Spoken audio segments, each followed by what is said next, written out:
evening. Hope everybody's doing all right. Oh, we're continuing to get good or get fit in Bloodborne. I kind of want to get through this by the end of Sunday, which means we have a lot of work ahead of us if we have any intent of doing that. Because I have another game that is on the way to get good or get fit in. Hopefully that comes in and we can get started on it. But a lot of what we have to do has a lot of busy work to do too. The amygdala is going to be like the one that's easiest to get to, so not a big deal. But the Celestial Emissary and Erebus are going to require a little bit of extra work to find a key.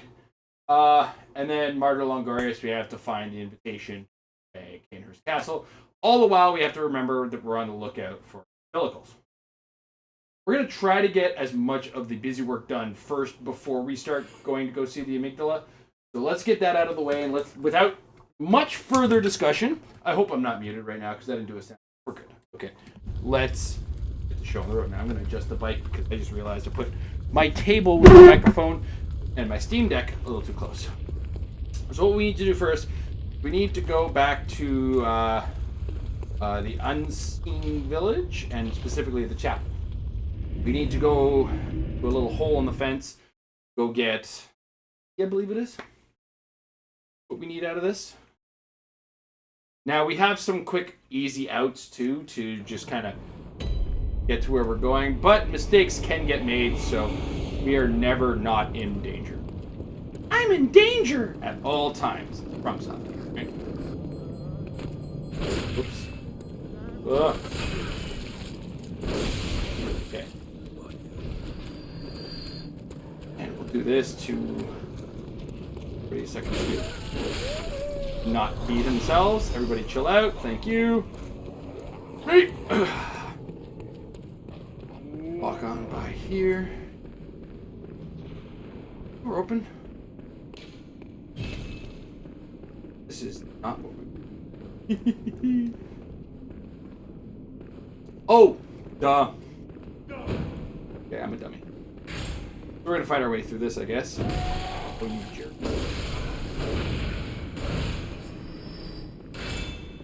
Alright, ogre boy. Do your worst. Let's go. Come on. Come on, try to hit me. Oh. Not only did he try to hit me, he successfully hit me. Alright. Fully upgraded weapon goes a long way. And the reason I have to backtrack, I forgot where I actually want to go here.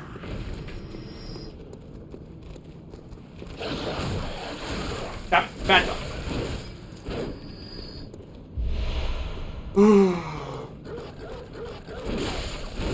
Alright, well at least there's that going for us. We don't have too much trouble fighting things with a fully upgraded weapon and some extra points in strength.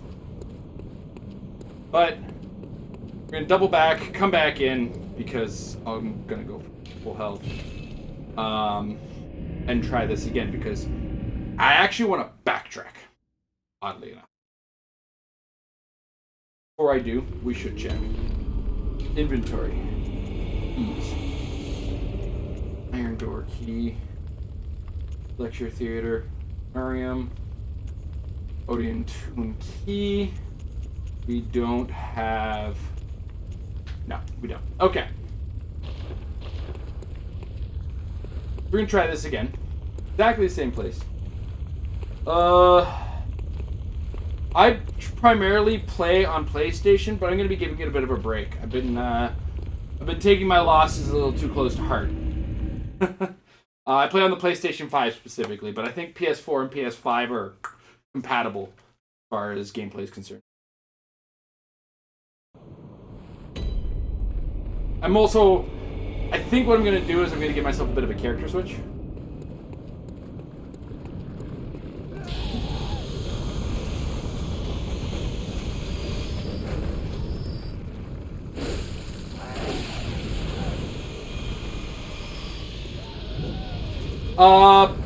Gold Lewis. It's got to be a big boy. But, I haven't had good results lately with Temkin. So I'm gonna practice off stream. If I can find myself still not taking it too seriously, I might come back to it. But it's that situation where it's like I've put so much time to it and I feel like I've gained nothing. So.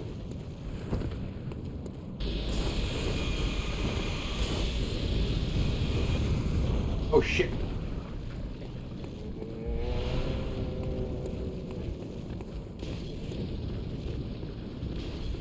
There you go. Ooh. I may put you, or I may hold you to that. Oh, really? This is a somewhat later game. How you doing this late, Slash? Missed you yesterday. Oh, shit. Fuck. Get for, not paying attention. Alright. Oh, hey, dude. This is the unseen village. Parkour. See you guys. Alright.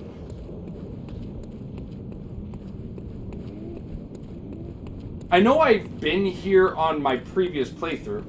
Probably just might have missed it. You were here for my last all boss attempt, right?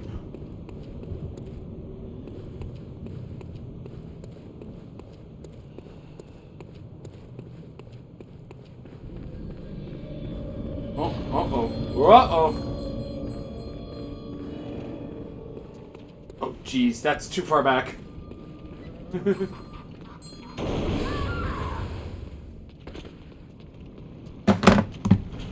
Oops.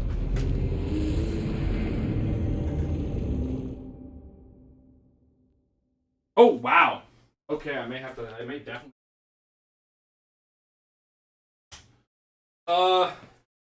I don't know if it's up there, but if you check out the Discord, I'm also Jay the Gamer on Discord.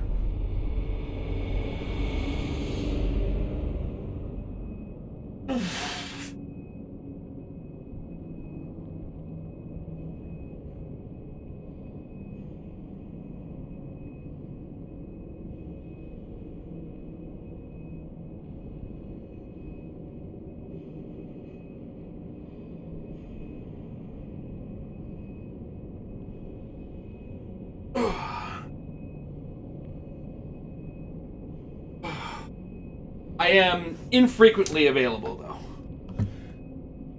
So. Alright, we're gonna try this again.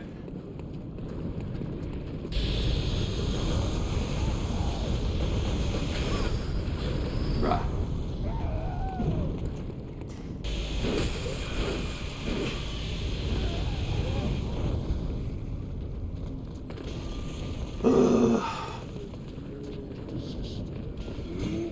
Might have to just blood vial anyway. Kill her. Ogre over there.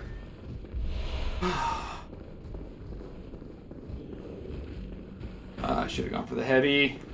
Oh, fuck. Yes.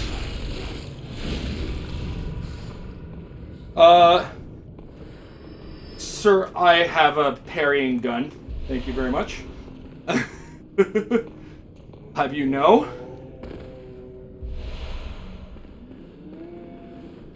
It is not too much of an unfair advantage. It's just that I also haven't put any stats into making my gun do any damage, other than the parrying damage that I get out of it. Alright, Ogre Boy, come on. Let's do this.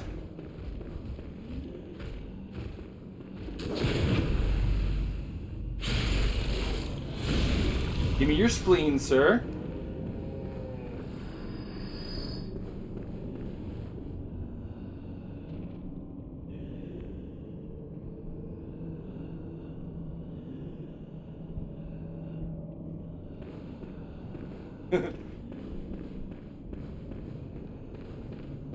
Yes, my very polite mods. Mod.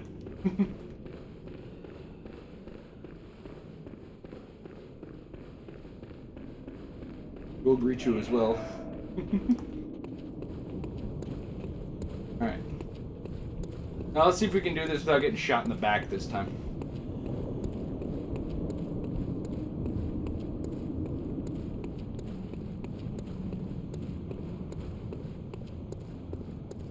So, been messing around a bunch on with, you know, finding some new heavy metal stuff lately because, you know, it's always fun to find new music. And I know I'm late to the party on this, but I recently heard a song that was a collaboration with another band, with one band called Baby Metal. I've heard their name before. I wasn't 100% familiar with them. And oh my god, I am happy I have discovered or found them in my life now. Because it is exactly what it sounds like. It is basically, the premise is they're pretty much a Japanese girl pop band, but the music is heavy metal. Yes, Bring Me the Horizon is the song that kind of reminded me that this band existed. And the song was Kingslayer. But Baby Metal did a collaboration song with them. And I have been looking at their concerts and listening to some of their music. Oh my god. Oh, what have I been missing in my life? This is exactly the kind of weird shit I love in my heavy metal. Yeah, that song is fucking amazing.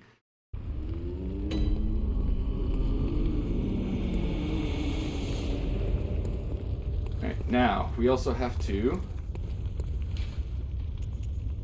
We have to go to the Forbidden Woods. We have to find the clinic again. To find the clinic... Oh! 100% just a glorified anime opening song. You're right. I will not disagree with you there.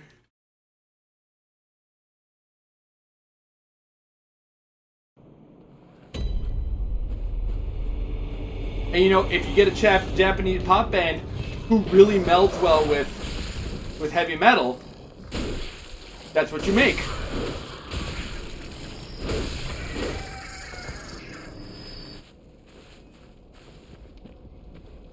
They are. My first introduction to their very existence was it Dave Mustaine, I want to say, of Megadeth, was like, I will defend these girls with my life. Come at me, bro. And it's like, I can't think of a better way to just say this band slaps.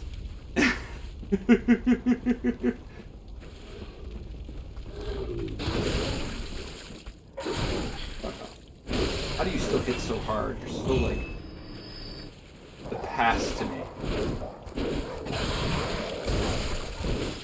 What? How am I not one-shotting everything here? Fuck. Bad dog.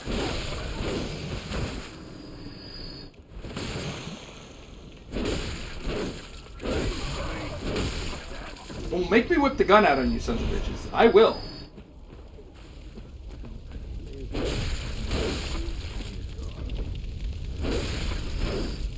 Yeah, shield did a whole lot for you, huh, bud? Huh? Fucker.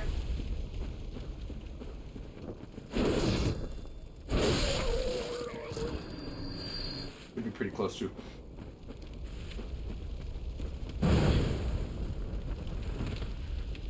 Most of the stuff that I have found by Baby Metal has been like concert stuff. So the shows that they put on are pretty cool. When you think like there's a couple dudes just shredding some fucking hard ass metal.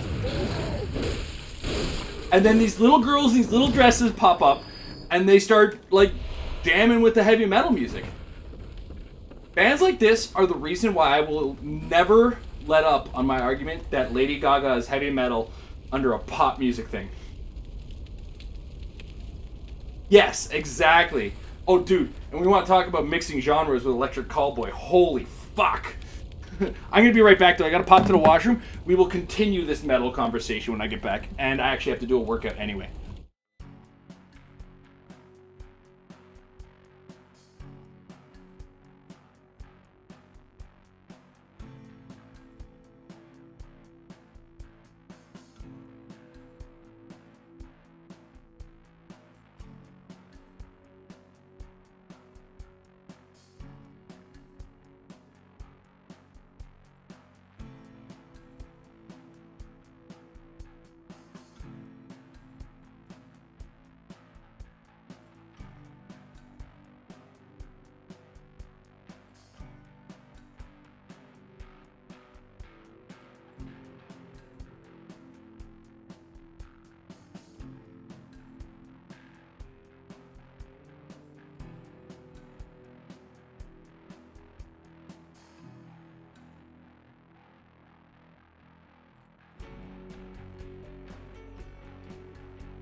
these crunches done, and then we will continue.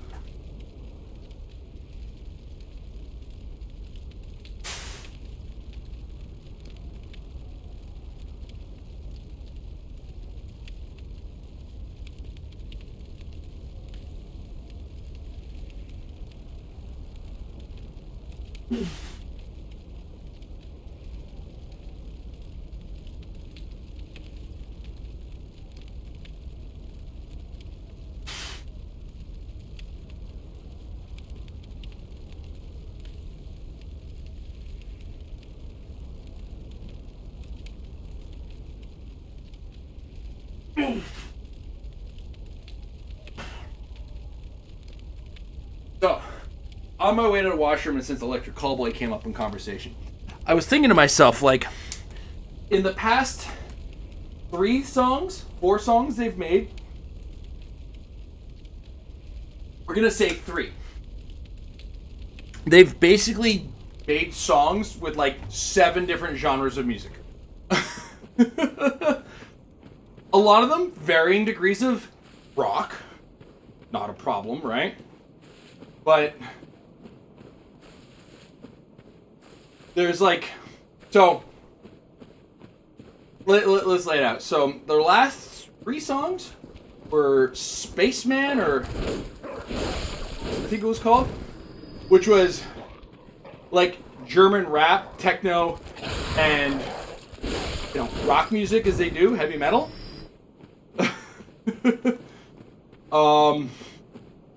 Then the next one, I believe, was Fuckboy, which is basically like your 2000s style emo, like pop punk almost.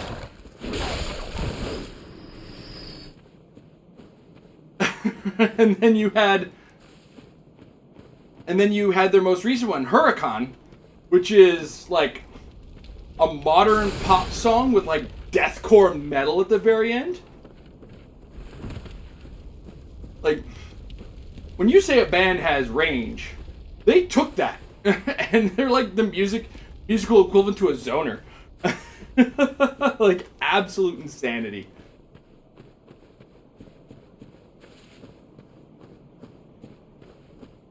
There was I'm just trying to remember what I am looking for here. I believe it's this way. Like, that's how much range they have. That's kind of what I was trying to say there.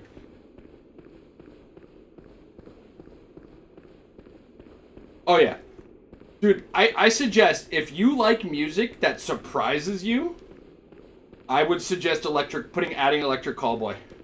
Because every song is a fucking surprise. There's no predicting what they're going to do next.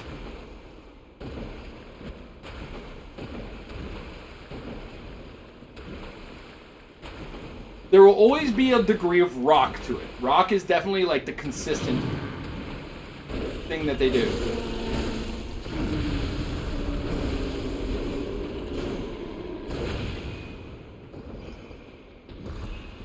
Excuse me? Stay down. Trying to get back up.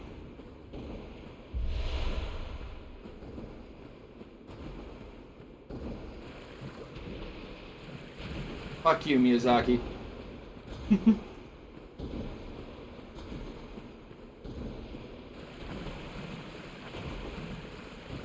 Now, granted, when it comes to what they do as far as music is concerned, do have to be ready for like extreme forms of everything that they do.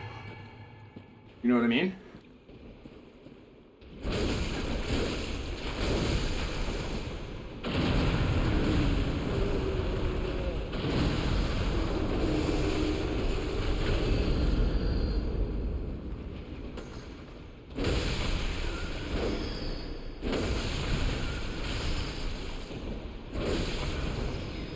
Yes. Yeah, there is no in between.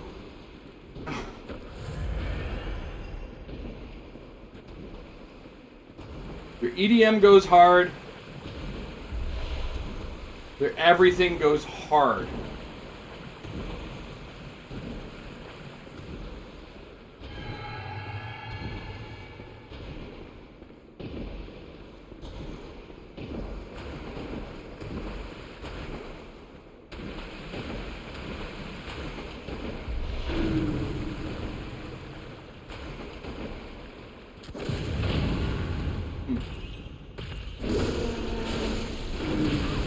Ow.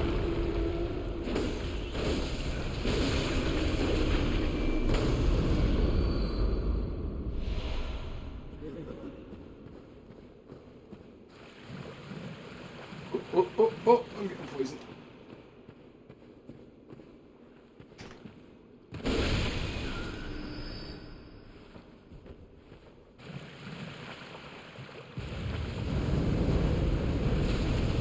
Okay, that didn't do what I thought it would.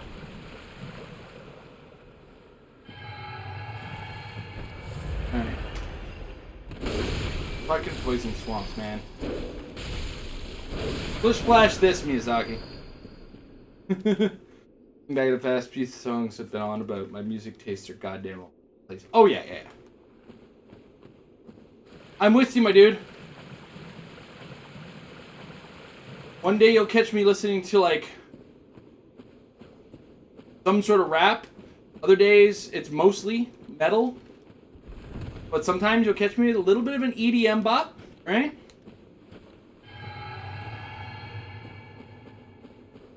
Because I have this thing where it's like, well, a lot of people have this thing. If your music doesn't have lyrics, it's easier to focus on what you're doing, right? And I have discovered that there is heavy metal without music, without lyrics. There's also EDM, lots of EDM without music, right?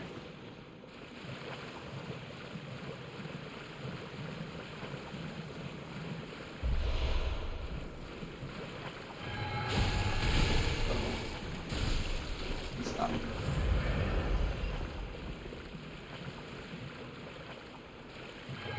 There's so much antidote.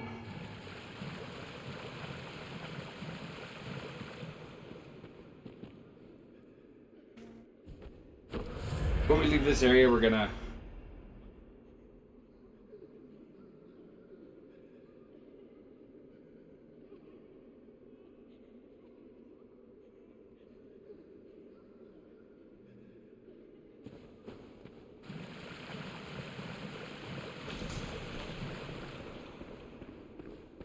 Okay.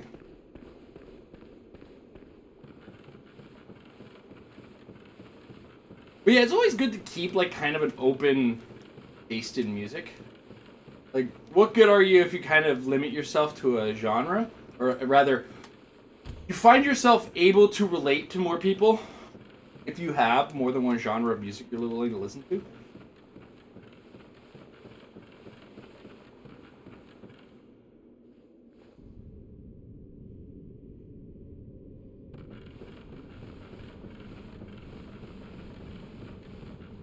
Where am I going? Where am I?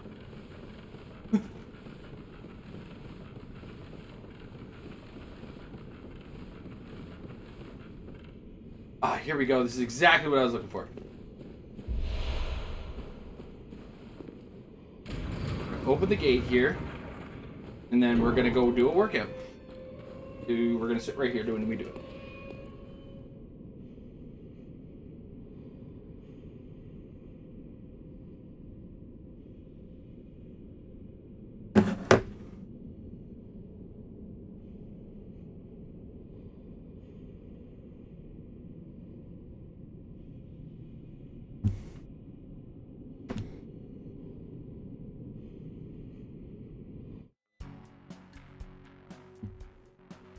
And this thing's getting sensitive. I was actually listening to goddamn Splatoon music yesterday. Nice.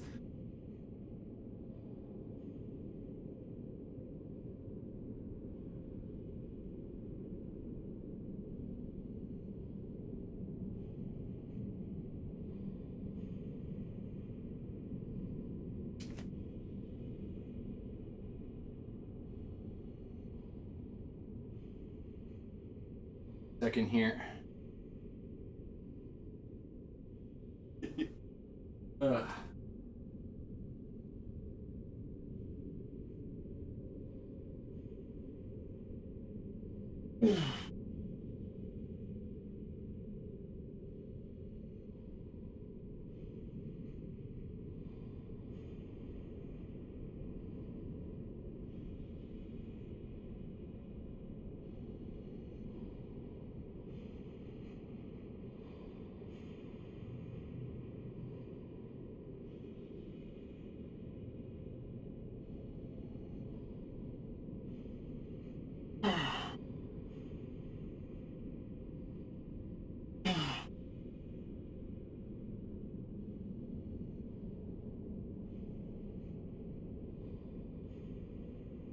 All right.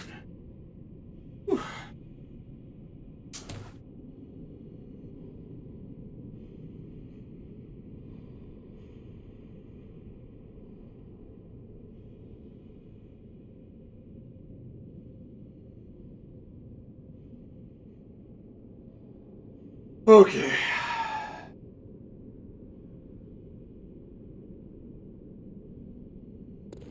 Oh, okay. Go in that door.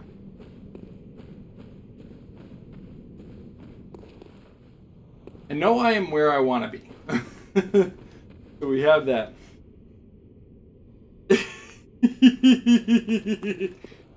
Dude, I made a like when I first got Spotify, the first list I made was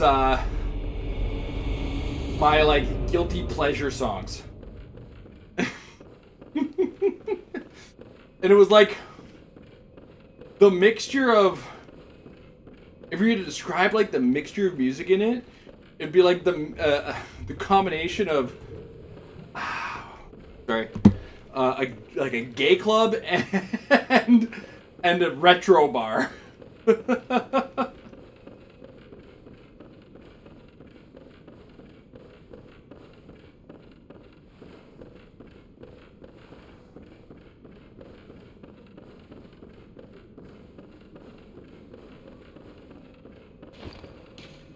And look, I have some degree of first-hand knowledge of what kind of music's played in that kind of.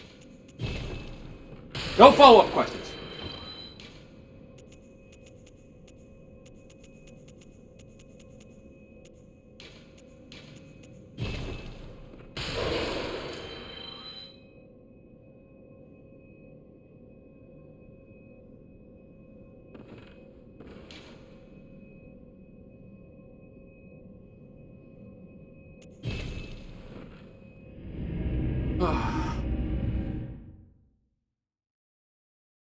Feel like I might have preemptively popped those blood frenzies. Yeah. I know I could finish the game. Stop trying to tell me to finish the game. Though, depending on how this weekend goes, as far as Sunday is concerned, or how today goes, even, we might.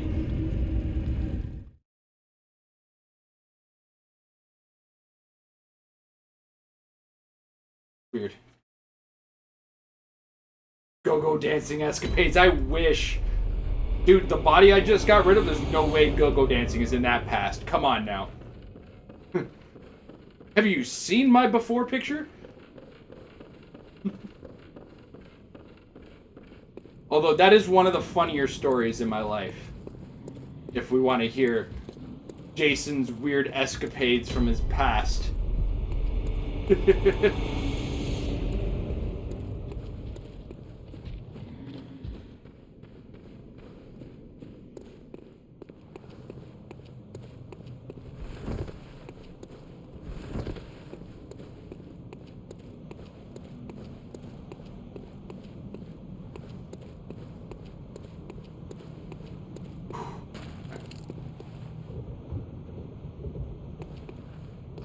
Ah, shit, he saw me.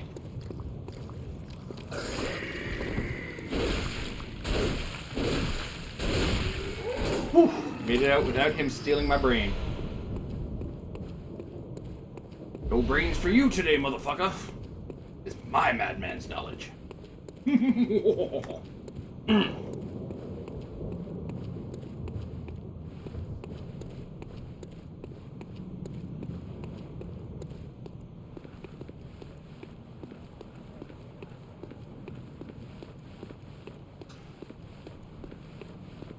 But yeah, I am known to like some weird ass shit in music.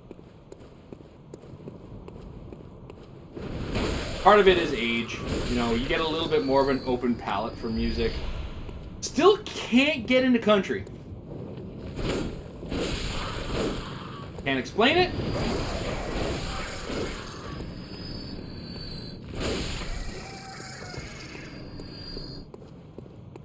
So, you know, that one just kind of is gonna stay where it is.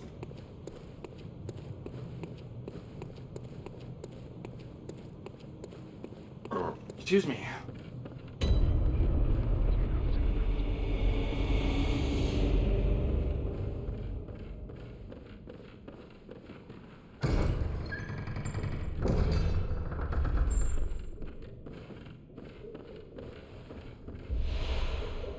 That's what we're looking for. And while we're here, let's get the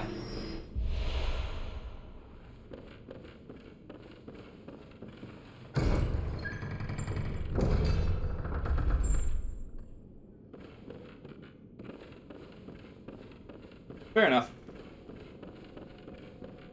Now, at the same time, I could be convinced with the right song. Maybe I don't know the right song. Maybe I don't know the right bands. Maybe the people who I know don't like the things. So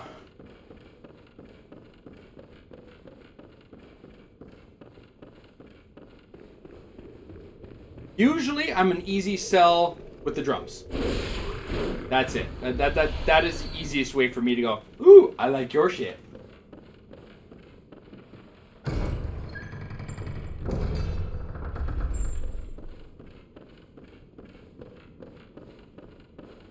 There was one song back in, like, this is probably more than a decade ago now that I'm thinking about it. But there was it Garth Brooks or, I don't know, some country singer and a rapper did a collaboration. I want to say it was Timbaland? God, I'm nauseous. It's progressing. I knew it. Oh, God. Don't you see? It's... God, it's progressing. Oh, it's... God, it's... I knew... Oh, it's...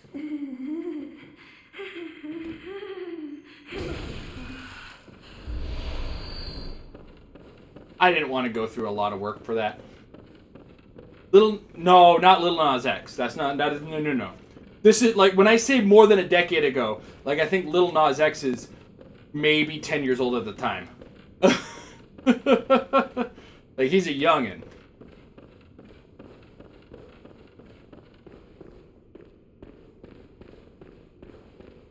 Hold on a second. Maybe my Echo Dot knows. Computer, who sang the song with, or who is the country singer that worked with Timbaland? Here's something I found on the web. According to collegecandy.com, Aaliyah teamed up with Timbaland for this track, and the pair's teamwork made this song a classic in its own. Give me a second. Did that answer your question? No. Thanks for your feedback.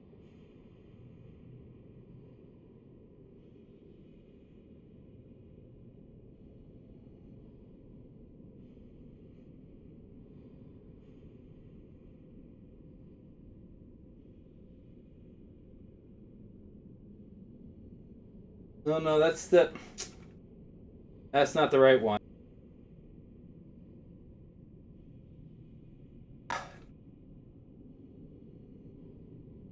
Country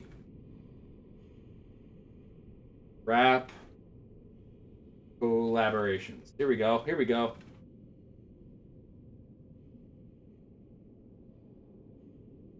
Oh, geez, there's lots of these, eh?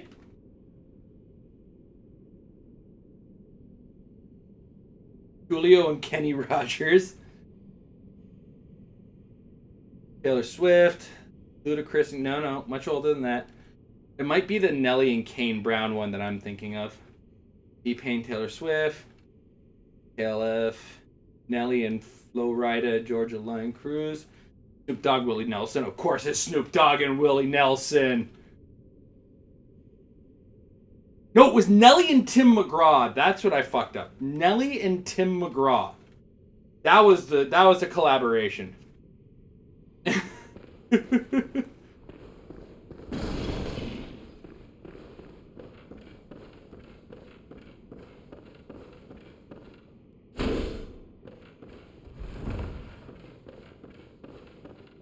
Oh yeah, Echo Dot can be a sassy bitch if you're if she's not working with you.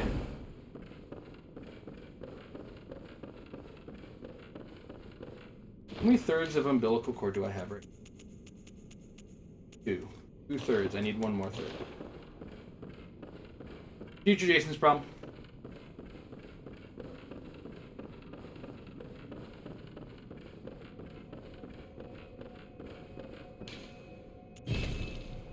All right, let's start chasing some bosses now.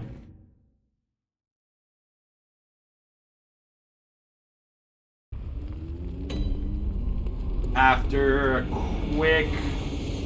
Sorry, we gotta do a quick blood vial run. I just realized I only have 18. I'd rather go in maximum.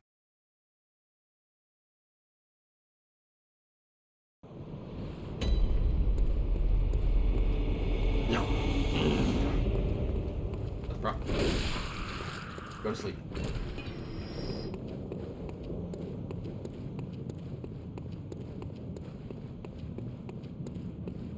Anyway, wild shit like that always gets me.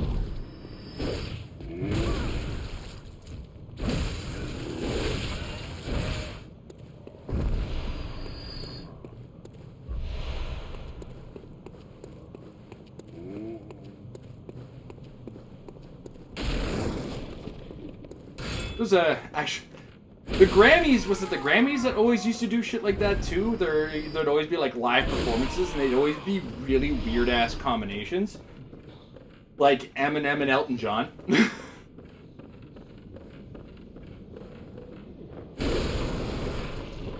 That wasn't like a unique song. It was just Elton John filling in for Dido on that song that Eminem sampled her song for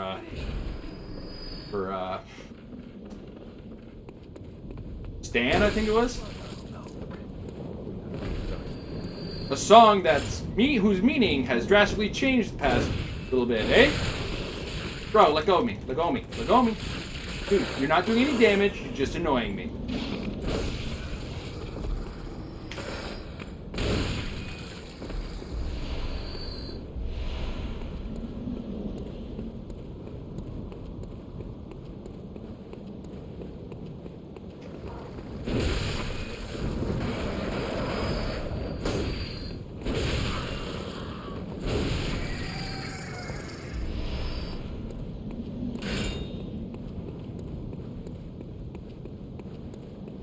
Alright. Amygdala. Then the other sets of bosses.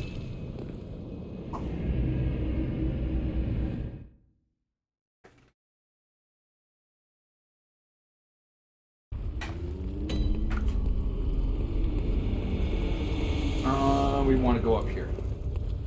We want to go to the nightmare room.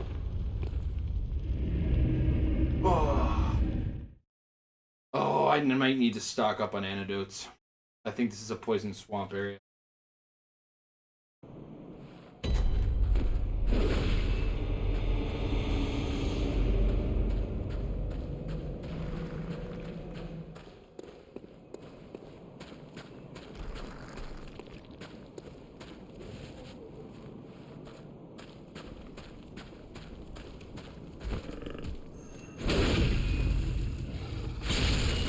Oh, you're gonna spill out worms, aren't you?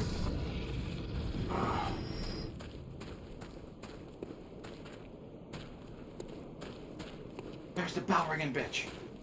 Saw you talk about her. Oh, fuck. We about to get raided. Great. Papa kills 22. Let's see how you do. Do me a favor and don't.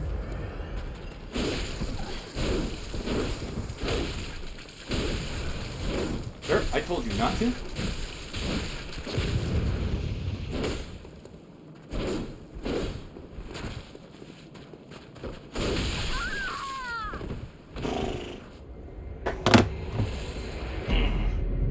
I came in charging.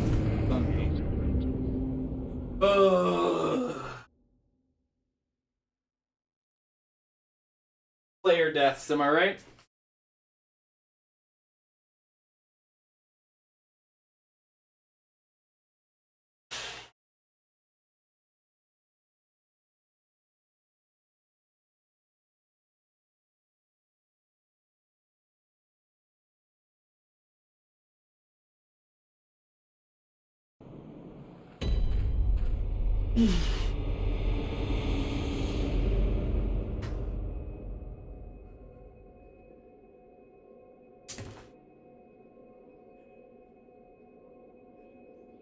Yep, that's our YouTube channel where we kind of keep. It's not really edited. But that's where our a lot of our older content ends up. Okay. It would be nice to be able to get my shit back.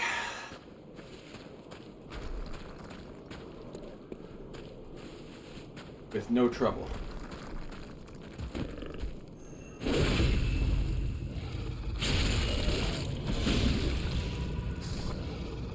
What the hell are you doing with my blood echoes?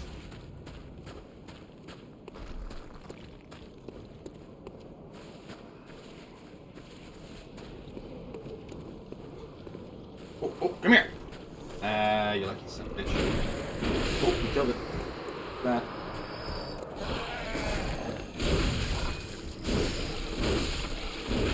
Oh, that's right. I'm a little over leveled right now.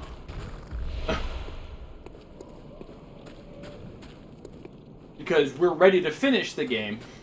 Or at least we're in a place where we can. But...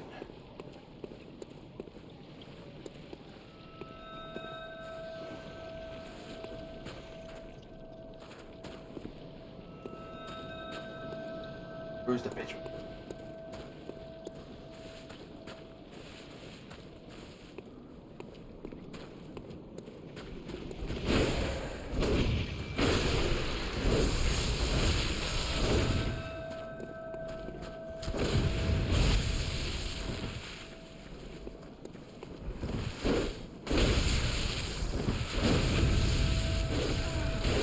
I'll take the win. I'll take the win.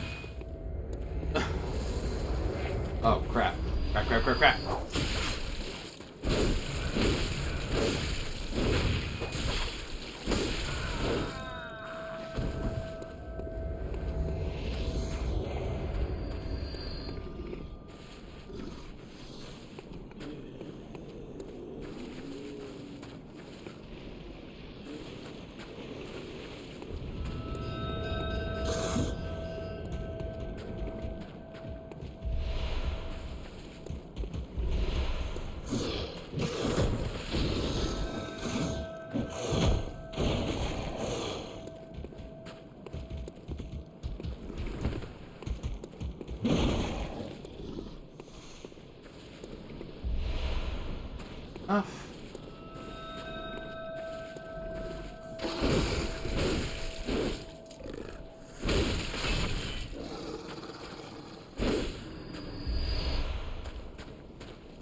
Right?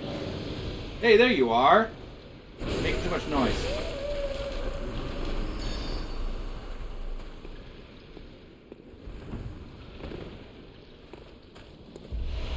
No more hunters. Right?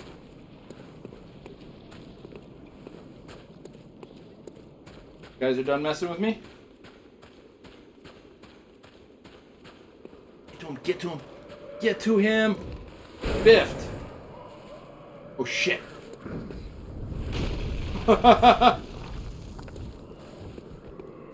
Now we have to use fucking blood vials. Yeti bastards.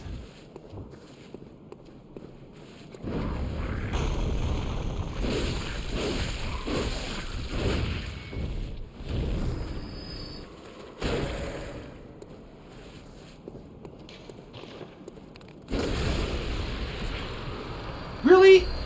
Fucking... can't believe that counted as a hit.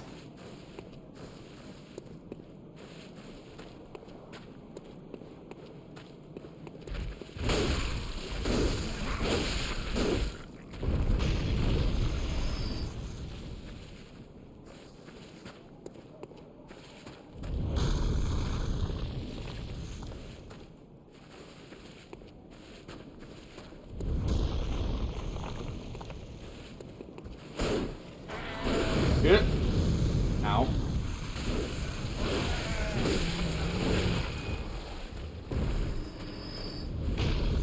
Appreciate you not spitting words?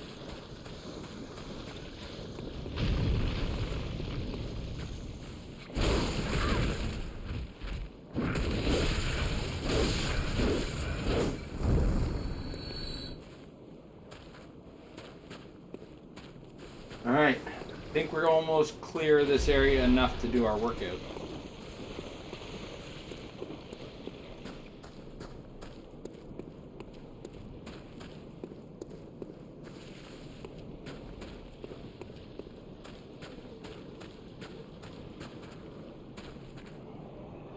Nope! Back here. Battery back. Wait. Gotcha.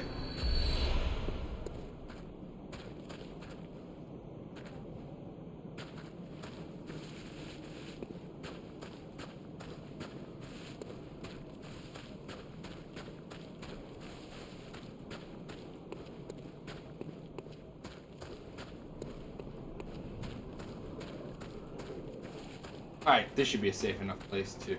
And since we're doing a blood vial workout anyway... That...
Oh. Alright. Now we just gotta go the other way.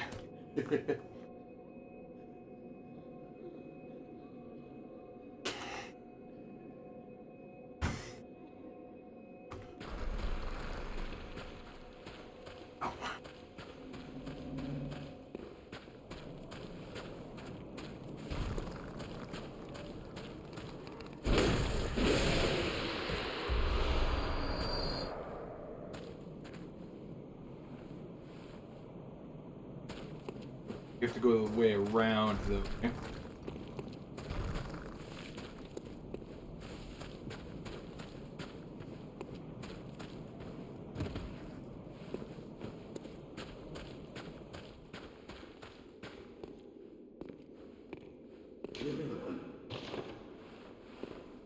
That's an elevator. That'll be a shortcut later.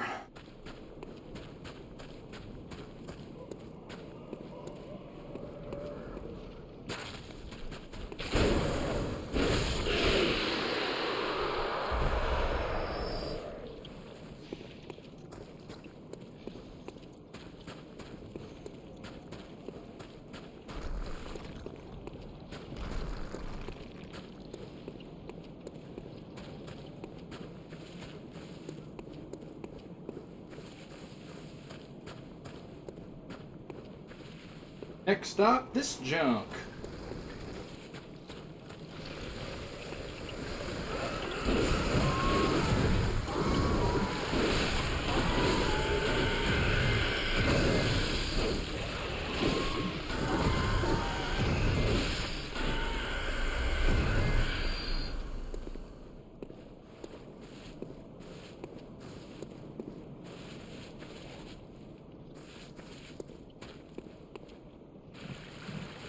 Oh god.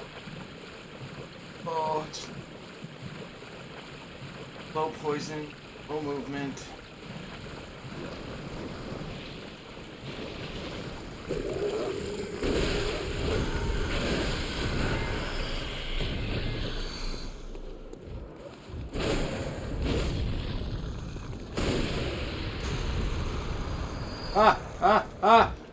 emote!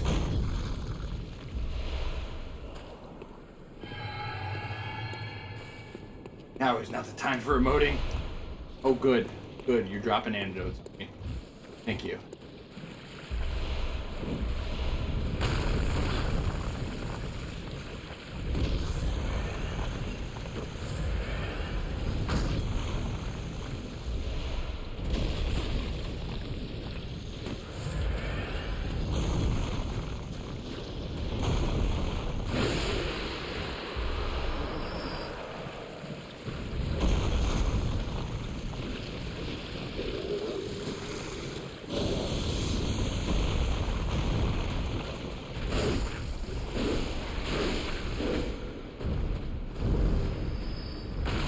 Ow.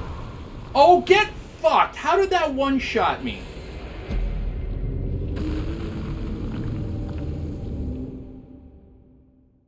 Uh-oh. Welcome. Welcome, my new brother, to the world of the gathering. Come closely and learn the ways. Psycho.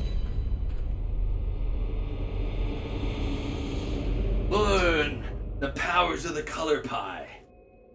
Learn the ridiculousness of monocolor 5-color decks. Welcome to hell and heaven at the same time.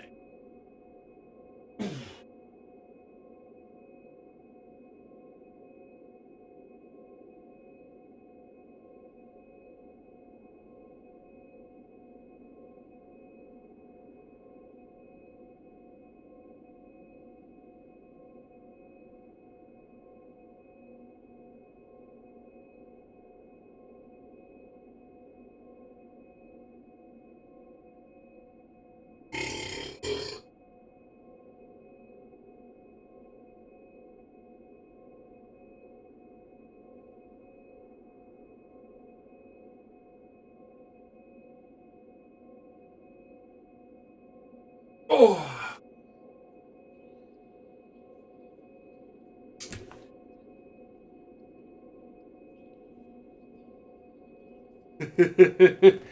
Goblins, my boy.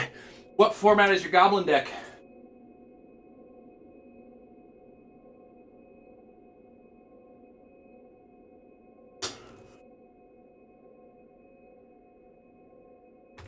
Also, I'm gonna warn you now.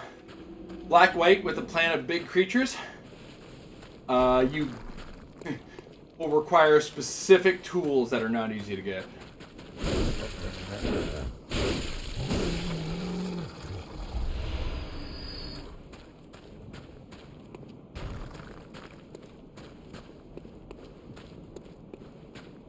Not to discourage, just to warn.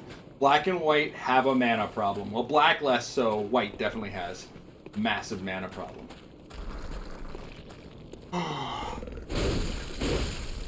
Now, depending on what format you're playing, if you're playing Commander, there's a card called Smothering Tide, which will help you. But the Goblin deck is always that first taste of super efficient, hyper-aggressive aggro that just overwhelms your opponent.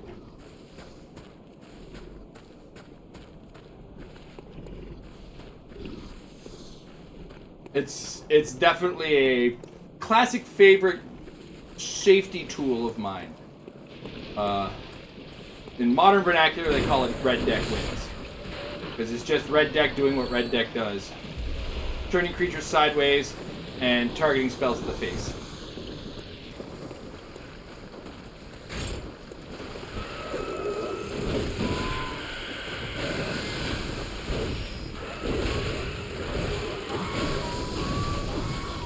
Bruh.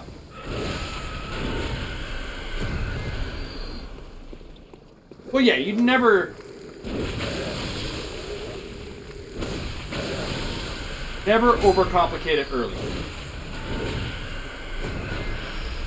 Simplest decks to play: mono green big creature, which is use all of green's tools to give you as much mana as possible and make a big thumpy boy. Or a couple big thumpy boys even.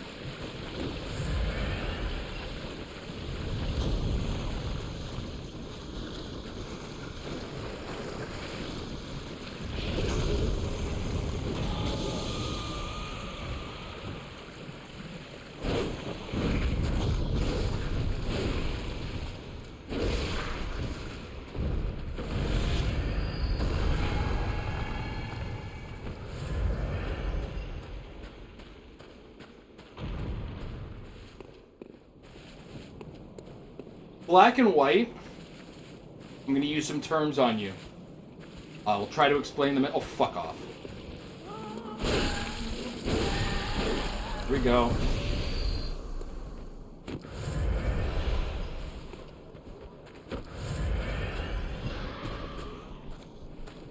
So black and white together do what's called go wide. And what go wide is in Magic vernacular is, because traditionally as Magic players, when we're playing our creatures, we will go across the board to play them. That means the more creatures you have, the wider your board. So when you hear somebody say go wide, it means I'm going to throw as many creatures on the board as possible at you to try to overwhelm you.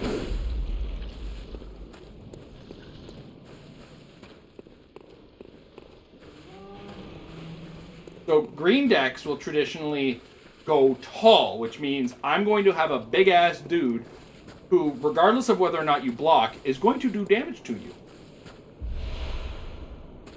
Yeah, red deck will go wide and burn anything in the way.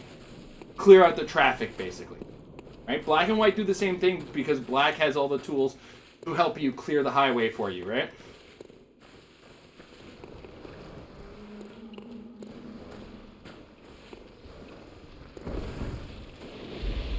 Green's tool set is all about, hey man, I'm going to have the resources to literally cast anything I want to cast.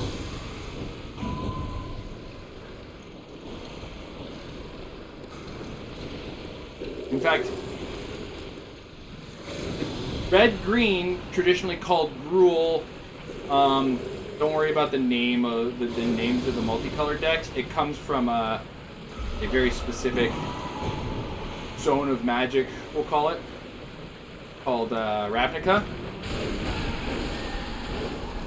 In the story of magic, Ravnica is a plane that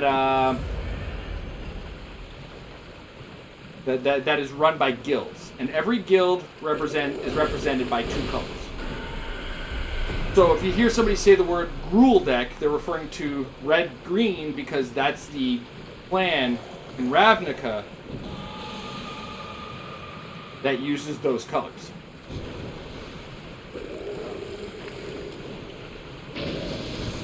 Yeah, Ravnica was the plane in the D&D book.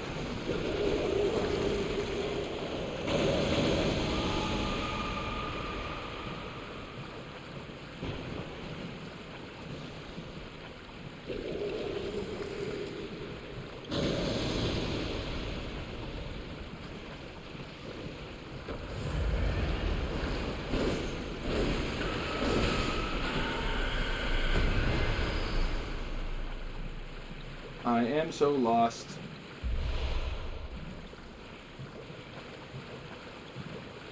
I was trying to find that elevator. I don't think it's in here.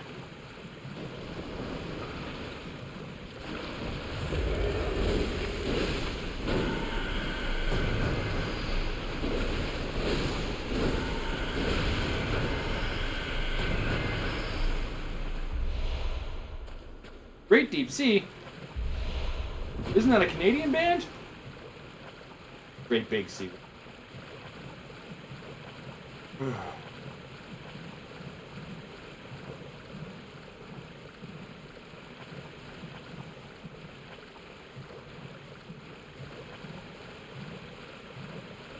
No! Let me out!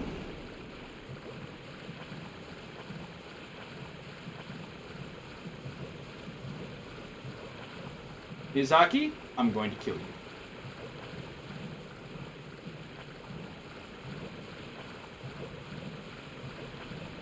Okay, we made it. We found it. It's always in the last place you look, right?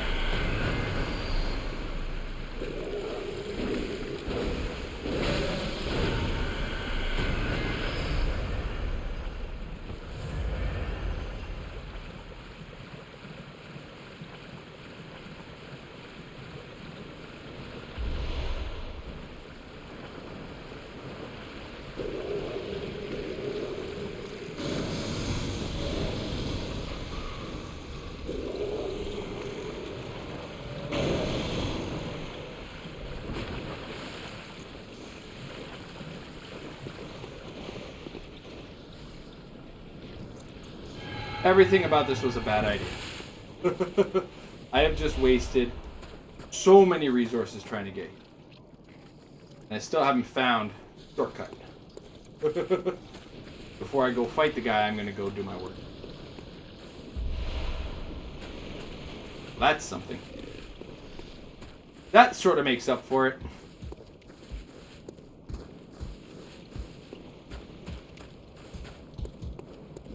It's actually...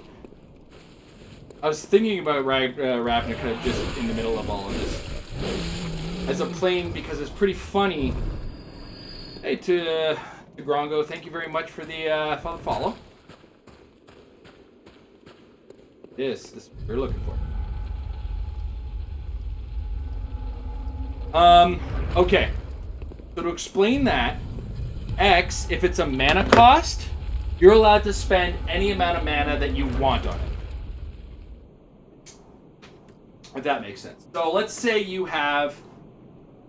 Is that the new dragon from Dominaria United? Because if that's the one that I'm thinking about, then what you do is you pay 1 red mana, and then you can pay any amount of mana. So if you pay 3, X equals 3. Right? If you pay 4, X equals 4, and so on, right? X could equal 0 if you want. You could pay 0 mana into it if you so desire. It's not ideal, but you can do it. Right?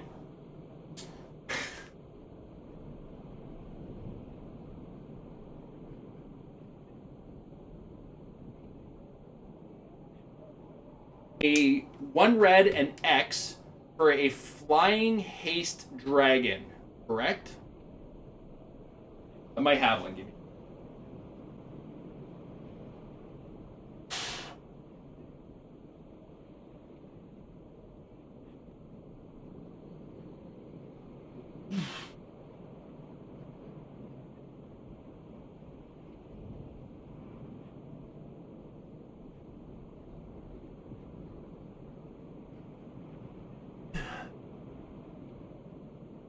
Okay. So, make sure I'm saying all of my words correctly.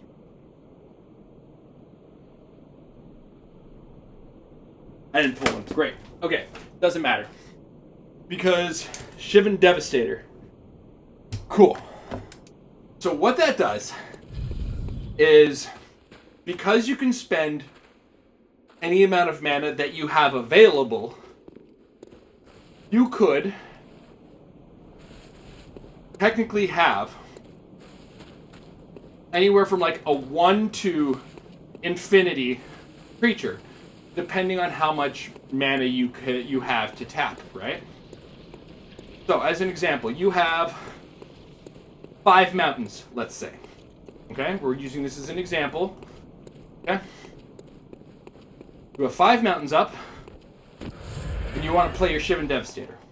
And I believe it comes in with X +1/+1 counters, correct? And it is by default a 0/0.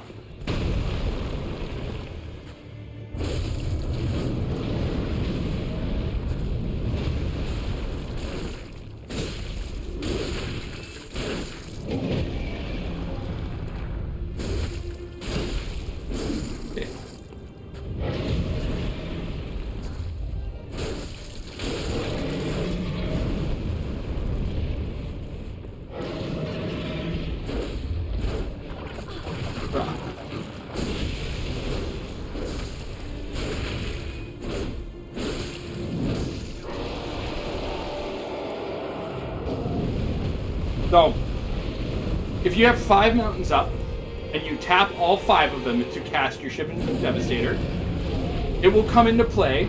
The 1 red cost is your main cost, and then the rest is what you put into the X. Basically, yeah.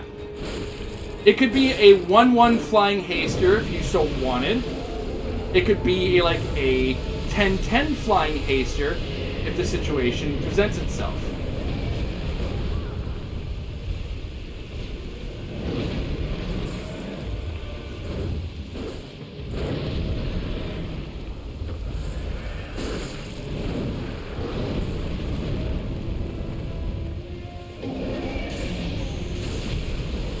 It's is why I think the physical version of that card might go for a lot of money.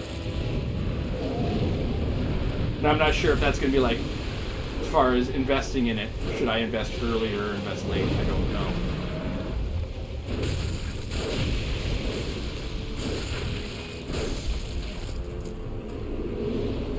One day, I will approach the optional bosses in this game at the time that it's actually gameplay appropriate.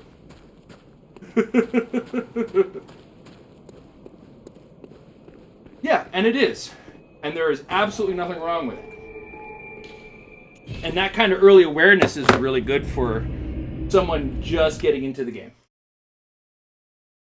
Because if you would have asked me, as a young whippersnapper trying to figure this damn game out, I would have been kind of iffy on it.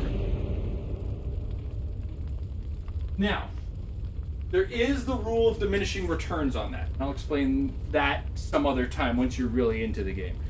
Because the mana math in Magic is... especially once you start talking about green.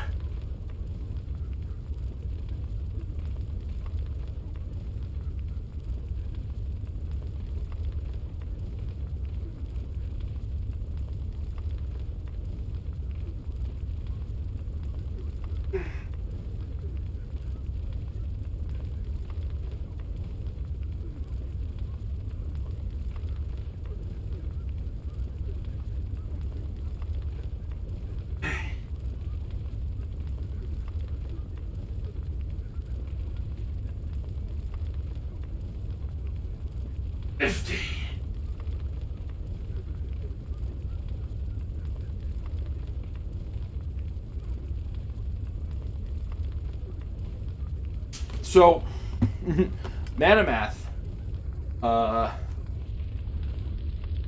want to say is a thing, but it isn't. It's a lie. But it's not a lie at the same time. Because the game was made by a mathematician initially. And I have like one in the deck, but it's so much more threat for the starter deck. What the fuck is Siege Dragon? You first mission full of goblins and Dragon feels like out of place. That is one of those things that I would, if you would have told me that 15 to 20 years ago, I would have agreed with you. Now, you need a late game answer for certain types of decks. Because what will happen is with a goblin deck, some decks will start to shut you out. Blue, we're looking at you. You know what you did, Blue. Don't try to lie to me. You too, Black. You'll do the same thing. We know it. Anyway. And those decks will shut you out of the early game. But they'll use their resources to shut you out on smaller targets. What that means is your out-of-place Siege Dragon becomes very oh, fuck, I didn't level up. Becomes very in place once you've been, like, shut out of the early game. So... a lot of decks nowadays feel like they have some sort of oversight shut you out of the early game. So you need an answer to stay in the game, as it were. You also need something that will go over the top, and dragons generally fly. Form of evasion. Hard to block flyers, unless you have other flyers. Which, believe it or not that many creatures have, and not that many players bring with them. That's not to say all players are bad and haven't figured that out yet. That is to say, it is not a common thought. Okay? Or certain colors just really lack flying tools or such evasion tools to block evading things.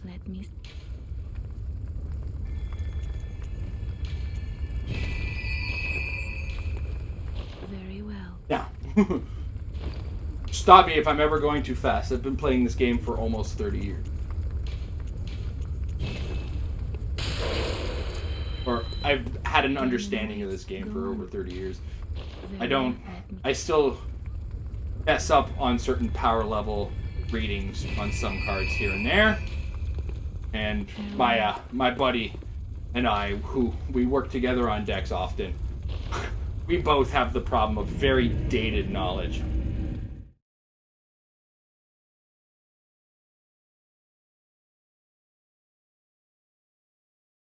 Balls? Fair enough. You know, it's one of those abilities that is terrible on a body that might be more useful, but when it does happen, you're just gonna be like, oh, okay, neat.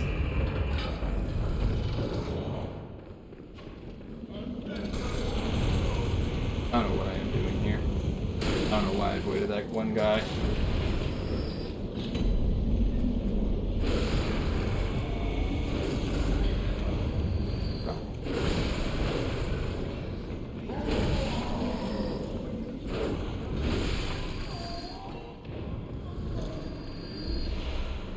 But yeah, there are times where a creature just has an ability, and if it's like, this is never going to happen, and then when it does, you're like, this is what this is made for. Shit.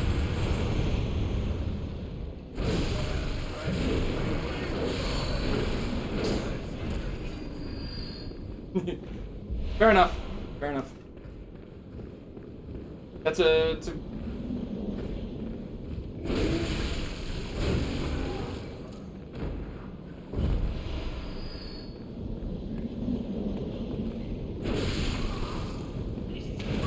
Ow!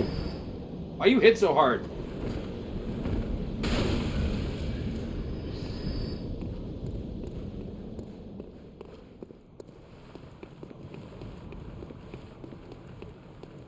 Yeah, I don't want to get too deep into the nitty-gritty about, like, things that you plan for, because that just hurts the brain and dissuades people from, you know, really getting into the game. Like Amber described in her description of her friends that tried to teach her how to play Magic. You know, like, okay, you're attacking with your Sarah Angel, but they might have a giant growth. So it's up to you if you want to block it. And it's like, bro, like, they just figured out tap to attack, and then you added, hey, this creature doesn't tap to attack, and now you're adding planning for instance that may or may not exist in there. Like, get fucked. You're doing too much.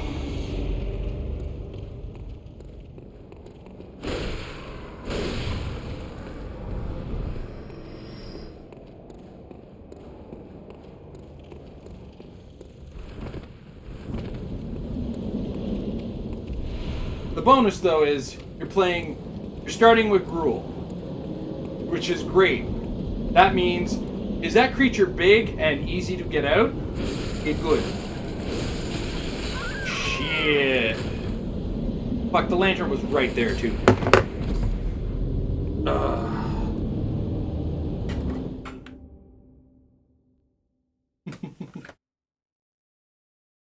And that's the thing. You focus early, turn creatures sideways. If it works, it works. If it doesn't, it doesn't. The real challenge is not getting dissuaded when blue tells you no.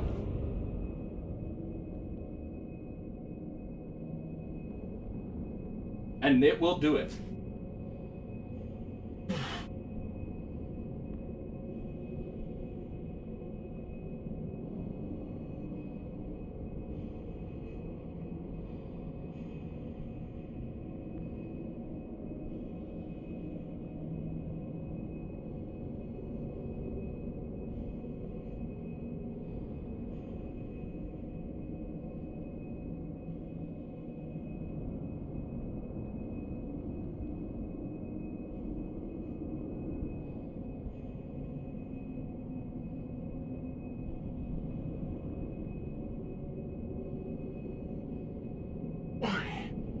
Alright, I'm gonna be right back.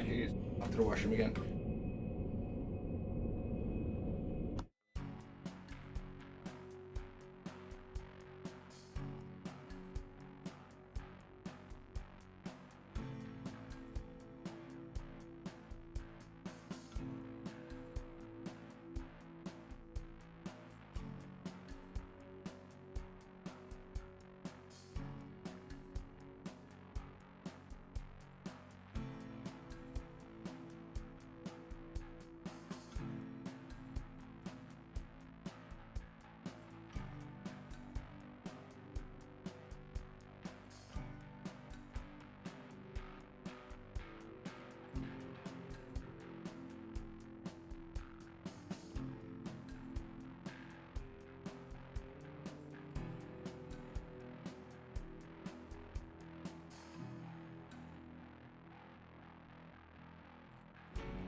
Anyway, one of the biggest dissuaders and like player breakers is getting locked out of the game. I have seen so many players turn around and look at Magic the Gathering and be like, I'm never playing this again, after a blue deck says, I'm playing, you're not.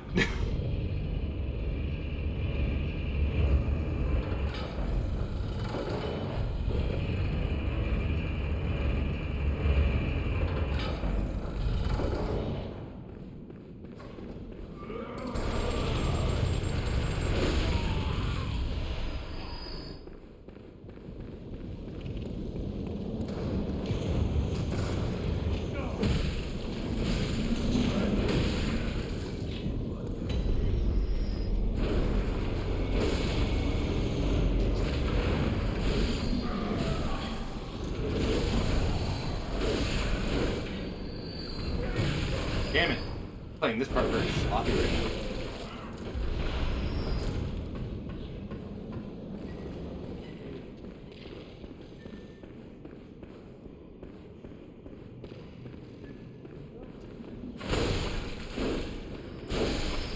Yeah, it's not that there's no strategy to red-green aggressive decks. In fact, they have slightly more weird thoughts that you don't think about as far as like your planning process. Is my attack going to work? Is a big one that you come across playing these aggressive decks. Is it too aggressive? What do I attack with?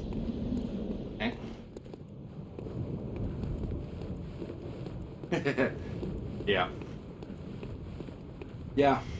It's funny because red removal is always, I'm gonna do damage to your creature. And it's still just as hard to deal with as like direct removal, but always get caught off with some stupid thing.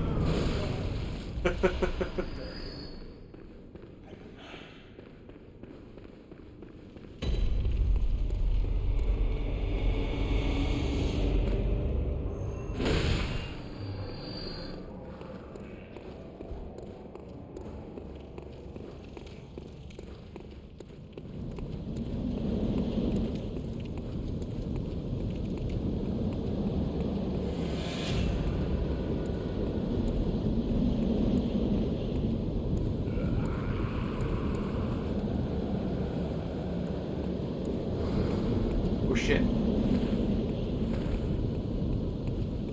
Oh shit!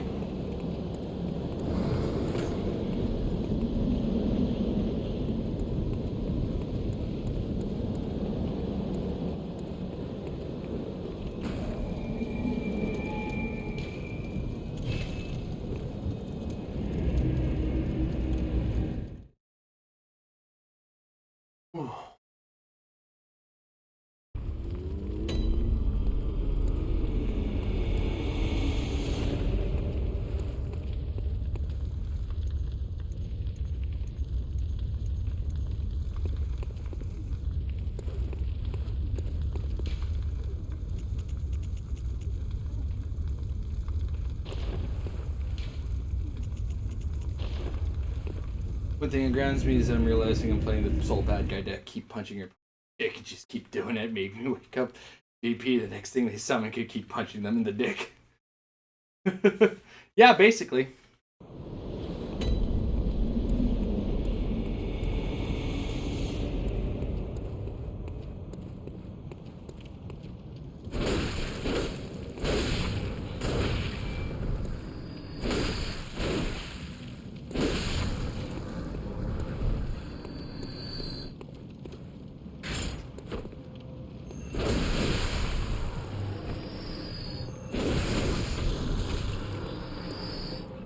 No!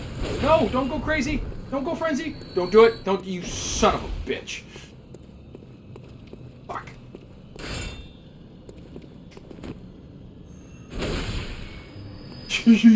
Yo! He went fly. Uh-oh.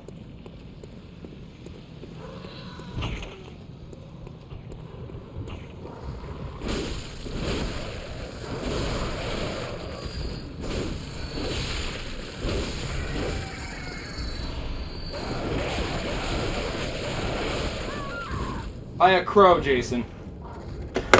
Buy a crow.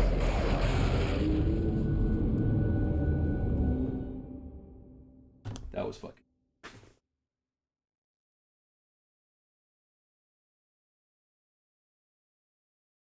What we're chasing.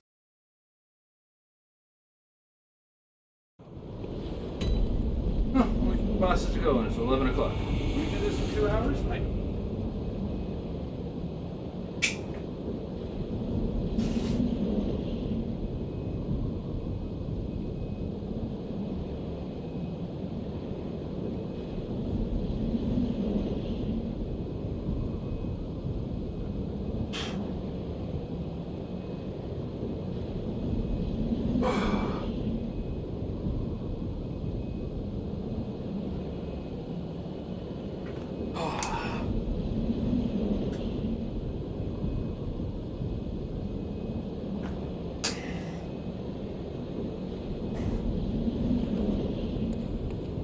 Alright, let's go.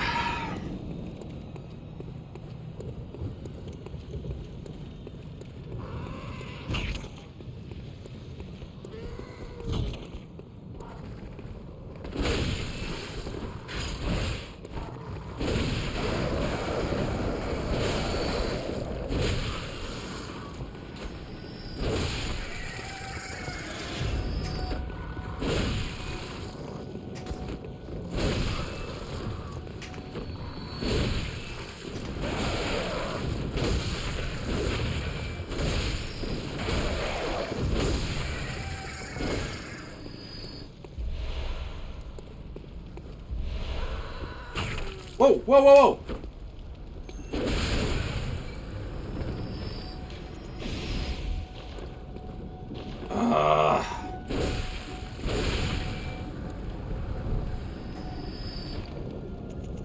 Apparently I'm gonna have to belt up some sedatives. Where are they? Where's my sedatives?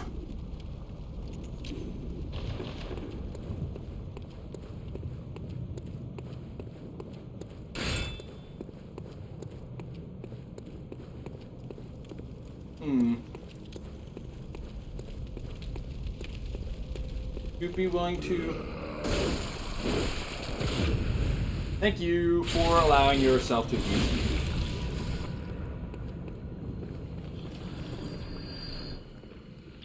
We'll accept your glorious life donation. Oh, fuck.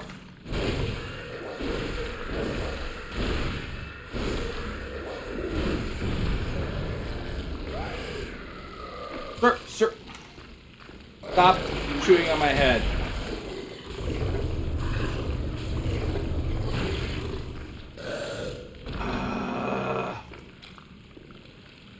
Heaven. Whatever that means.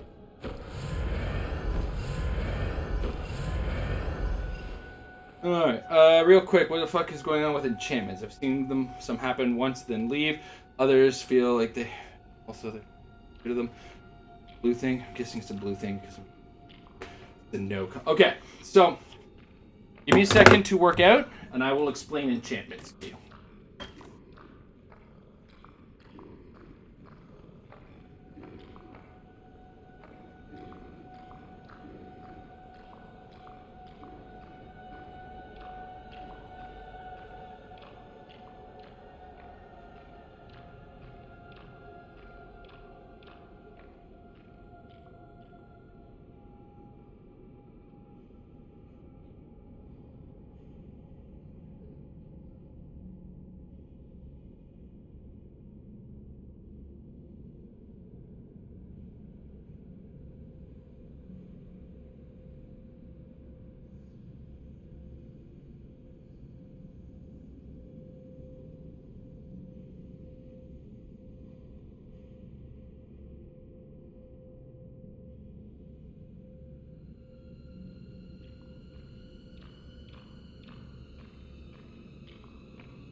Alright, So, the first thing worth noting is don't get enchantments and instants mixed up. That can happen.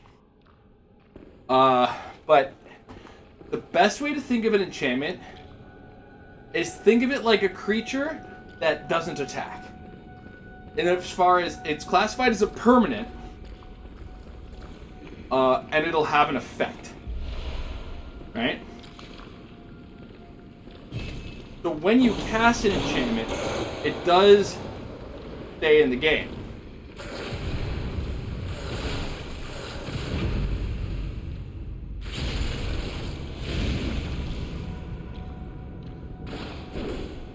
Now, some of them will have an effect that lets you sacrifice them, right? Like a creature. And it'll have some kind of effect, knock-on effect in the game. Actually, no, there's a couple recent enchantments in it. So, now, traditionally, enchantments are actually dealt with by white or green. Those are the colors that usually have the tools that deal with enchantments.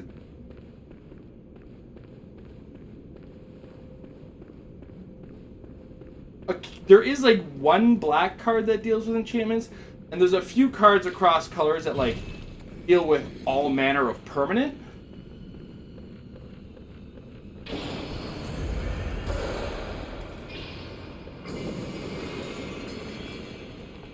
Guys, really?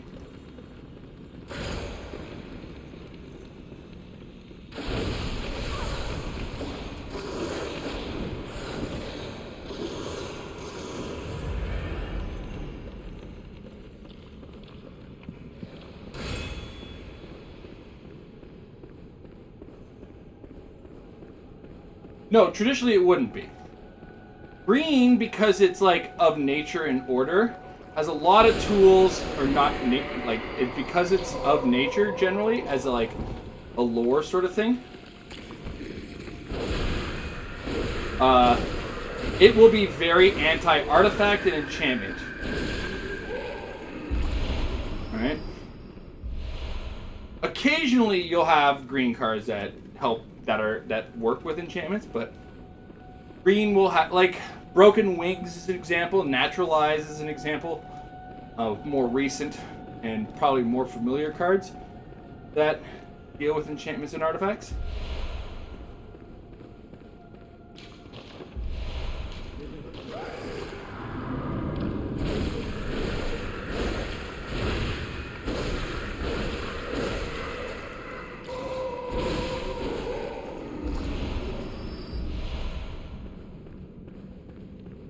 Yeah, like one of the earliest white cards was a card called Disenchant. It allowed you to destroy either an enchantment or an artifact. Blue, when it comes to cards that are permanent, has tools to deal with all types of permanents. Additionally, by doing what's called bouncing or returning them to your opponents.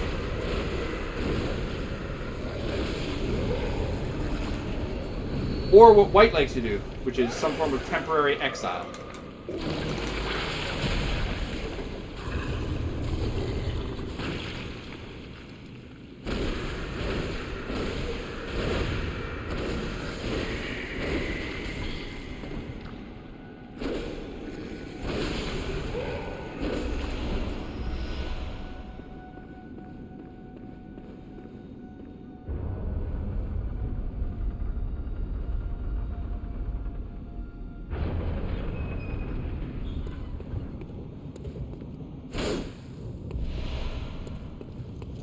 So, like, the traditional color pie goes like this.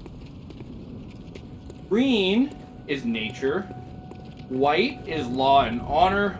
Blue is knowledge. Red is aggression and fire. And black is death and destruction and these. So traditionally, red cards will be a little bit more aggressive than most. While white will be about soldiers and honor and that sort of fun activity. Oh, I know what I got.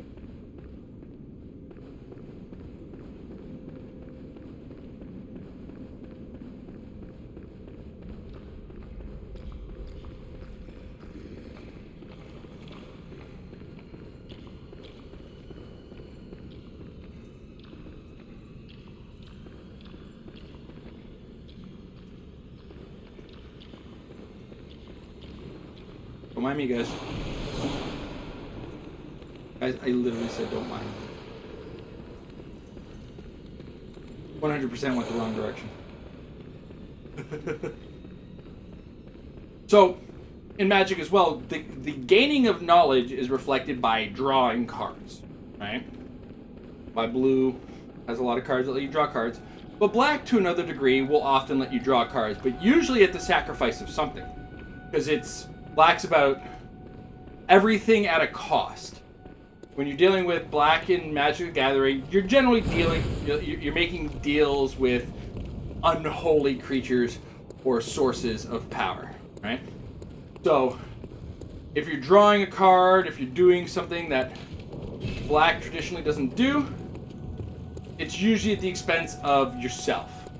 Discard a card, a loss of knowledge, some of your life, some of your self-worth, as it were, so on and so forth, right? Oh, God damn it.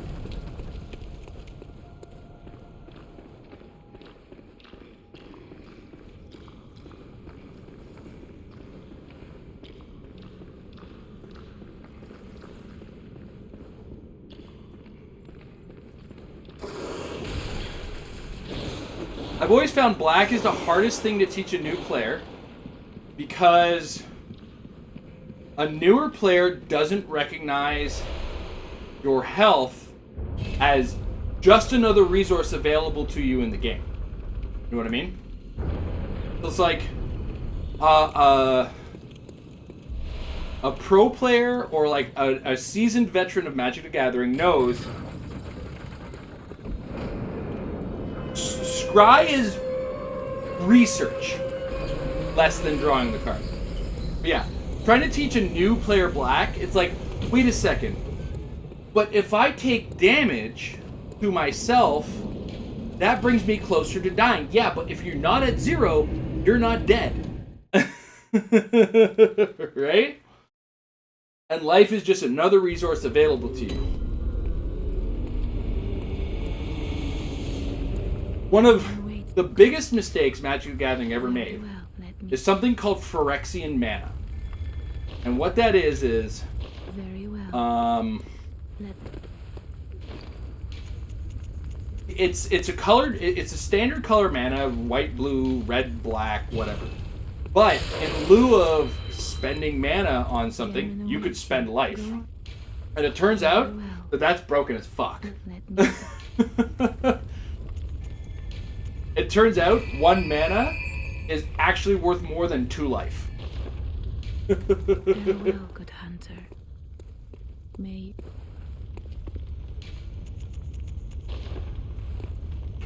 There's a series of videos on TCG Player if you want to look in some of the history of some of the cool shit that Magic's been through and some of the dumb shit that Magic's done and been through, called Pretty Dece, that really sort of highlights some of these things. Well, not 20, 10, because Phyrexian mana was 2 life per mana, effectively. But, here's the thing. The color pie is kind of an important thing in Magic the Gathering, right? In the fact that by playing certain colors, you are denying yourself aspects of the game, okay? So if I play red, I'm not allowed to draw cards, counter spells, return things to hand, etc., right? Now imagine that rule doesn't exist, courtesy of this thing called Phyrexian. So, as an example,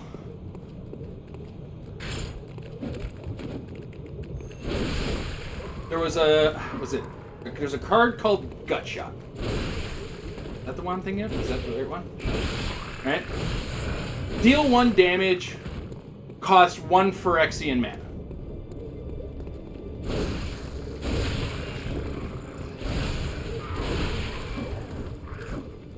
Doesn't seem like a good trade-off, right? But in a pinch, it could be the card that kills an opponent, the card that kills an annoying creature, and it could be a tool now made available to you in a mono black or mono white deck, which doesn't have direct removal or direct damage, right? And that was one of the big weaknesses of the idea of Phyrexian mana, is it did what's called breaking the color pie. And every time you do that, that comes at a cost to the game and game balance. You have to be sure when you do that, that it's worth it, right?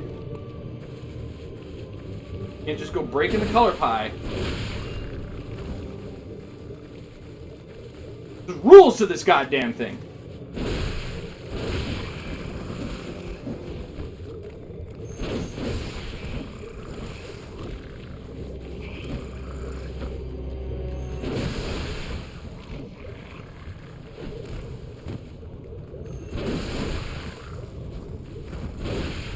There you are.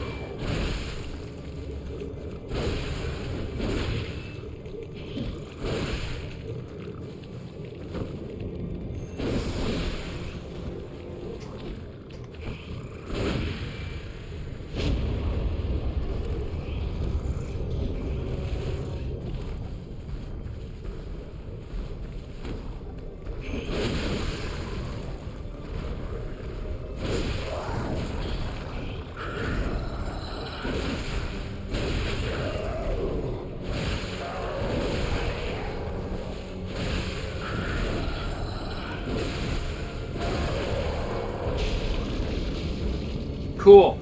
I didn't embarrass myself against the Celestial Emissary this time. So yeah. There was one card that was specifically problematic, and actually the modern format of Magic, before it even started as a format, had to ban that card. Can't remember the name of it. But effectively, it cost one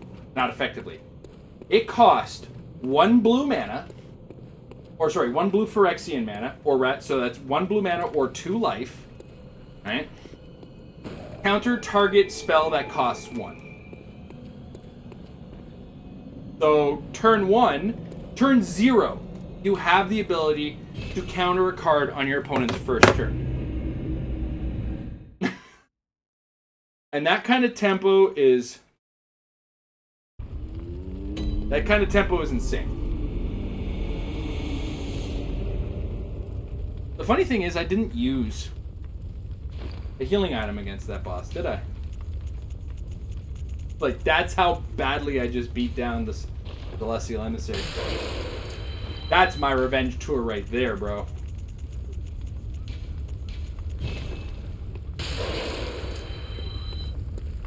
Gammon awaits. Go on. Yeah. So, like, I haven't played a land.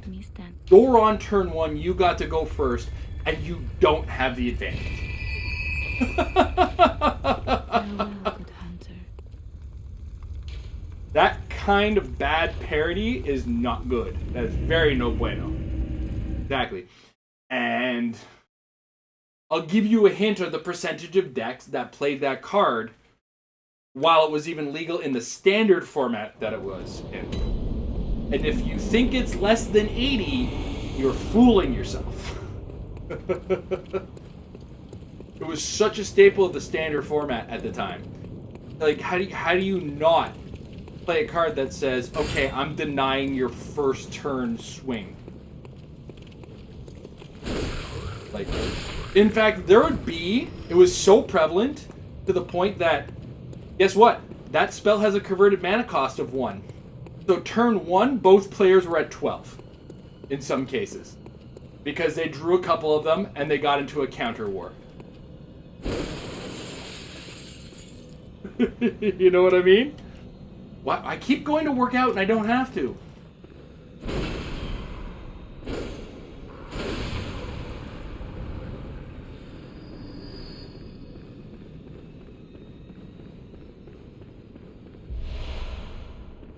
Which is funny when you think about, like, okay, so we're now playing 8 life or 12 life magic. Now let's see what our decks do. But at the same time, you know, what is it? If 4 cards are out of your deck, 15% of your deck, not 50, yeah, 1/15 of your deck is now gone. 7-card hand leaves you at 43, right? 4 cards are now out of both players' hands. Let's assume in the most insane conditions. You know? Oops. Now, what I'm describing is a completely unlikely scenario. But it is a scenario. And it is an unfun scenario. As you can imagine.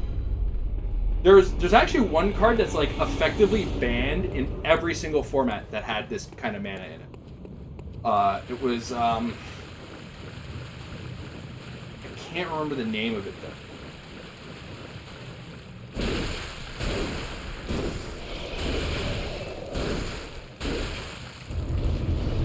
Oh, that didn't work.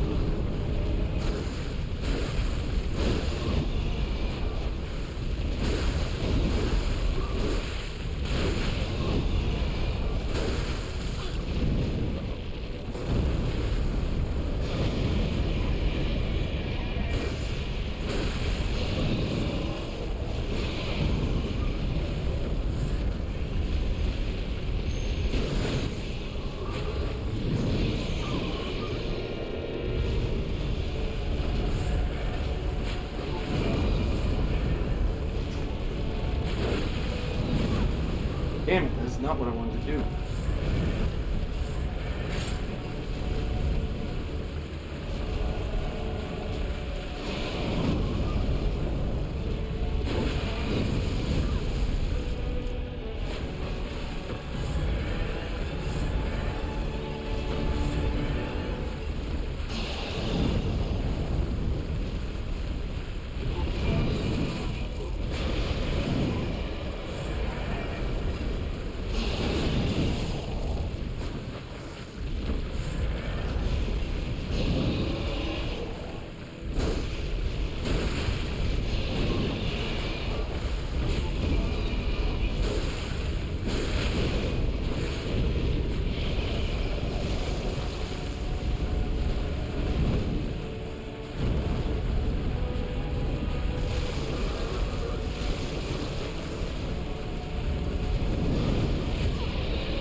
Right? It's pretty gross looking.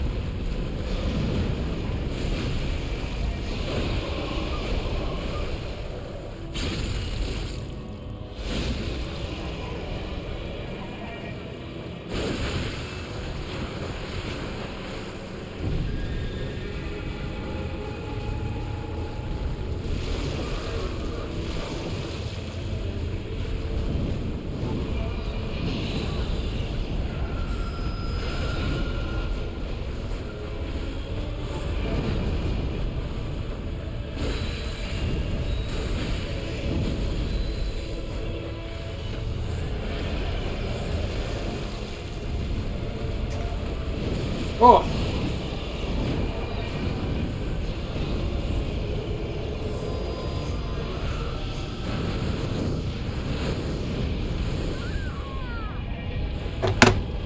Oh.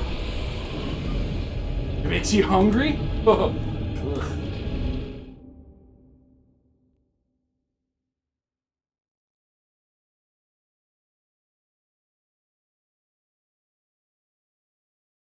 It would be nice to get through all of the optional bosses today, but the Martyr is going to be a tricky one, and this is already a hard enough boss to... We're going to have to go farm out some vials now.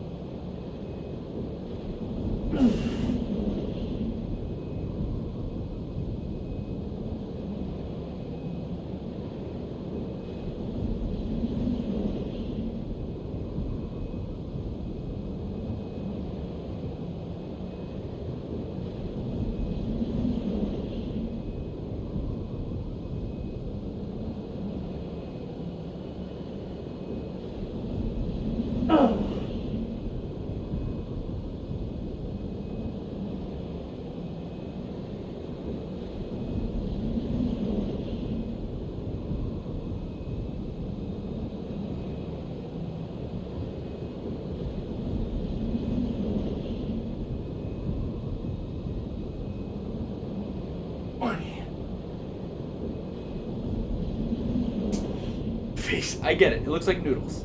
I'll be right back.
Alright, we're going to take care of mac and cheese face in a second. Got some more.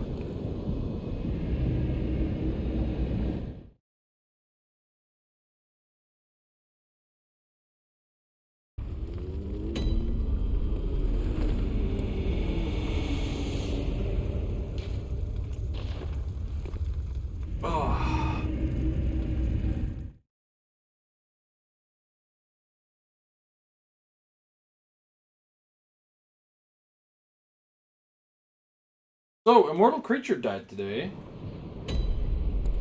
I honestly thought she had 4 more years.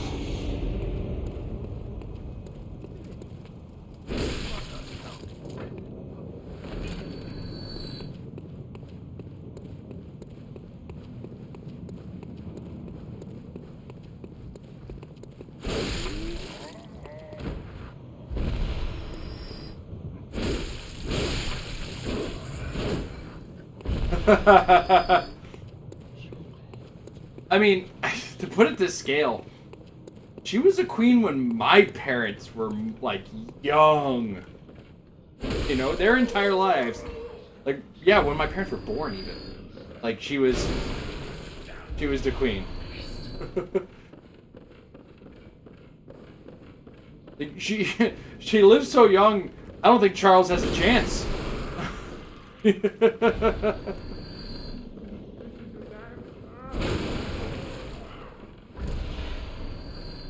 Like, even Prince William's my age. Bro doesn't have long. He gets there.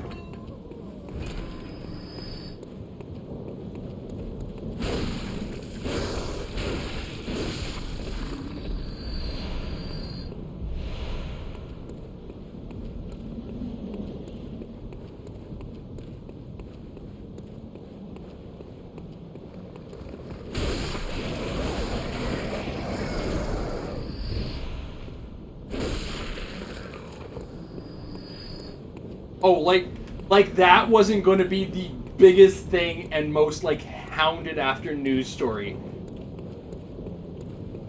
Right? Like, the second she went into hospital, you know that there was, like, there was a person in the press dressed as a nurse.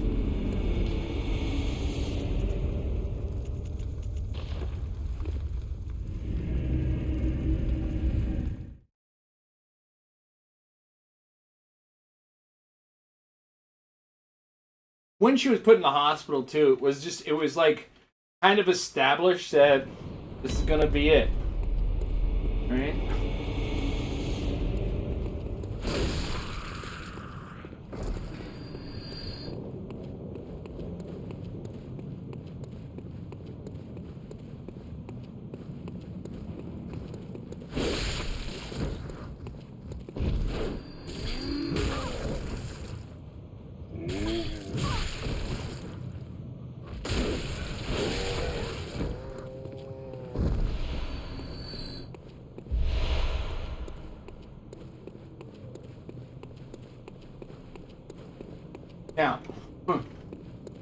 The annoying thing is, like, when it comes down to it, if you actually look at this position, it's, for one, it is kind of just ceremonial at this point.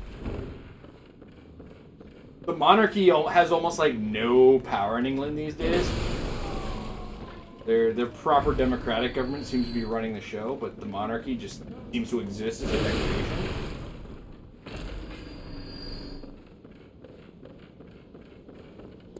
And,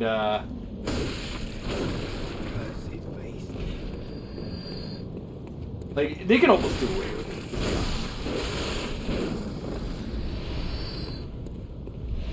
Because, literally, what is the qualifier for, you know, being royalty? You're literally born into it. I mean, granted, it's not too far off with actual politics with all the nepotism that's out there, but, you know.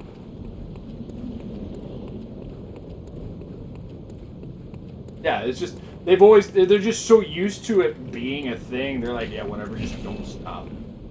Keep going. As you were, change nothing.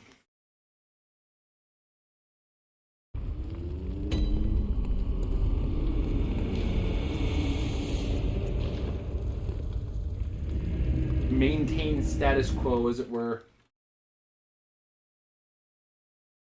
Now, you gotta think of the life that she's lived, too, at 96 years old. Like, much like Betty White. The shit that bitch has seen. The technology, like, the technological advances that she's seen over time.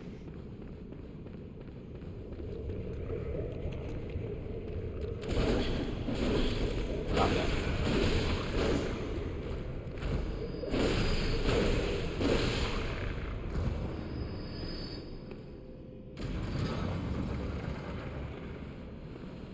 Yeah, but at the same time, it's a celebrity position that costs their government money.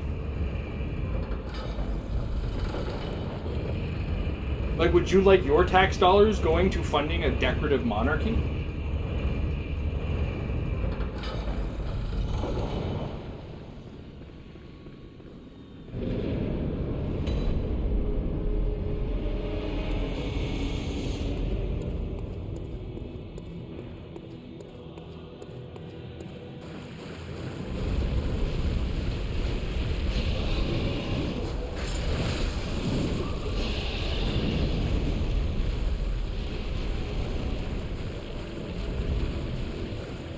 I mean, my tax dollars already pay for a bunch of rich people's things anyway.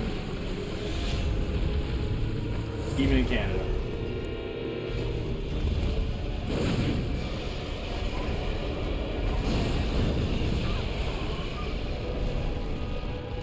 Oh yeah! Where do you think all that shit comes from?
Yeah, you, as a general rule, you don't directly pay for it, but there are elements to that probably means some degree of money that you have helps fund that nonsense. In the form of foreign diplomacy and stuff like that, right? It's like 27 steps to get there, but it's there.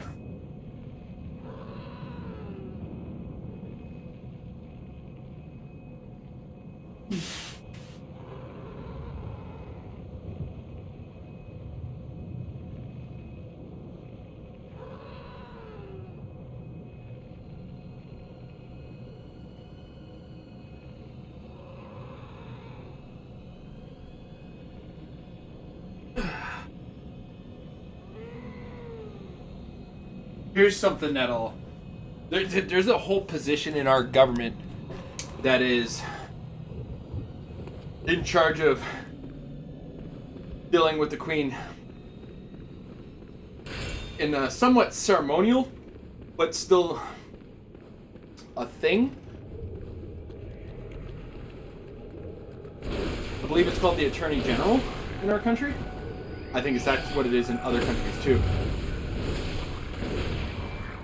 And it is completely ceremonial, but it's a person in our government that has a salary for this job.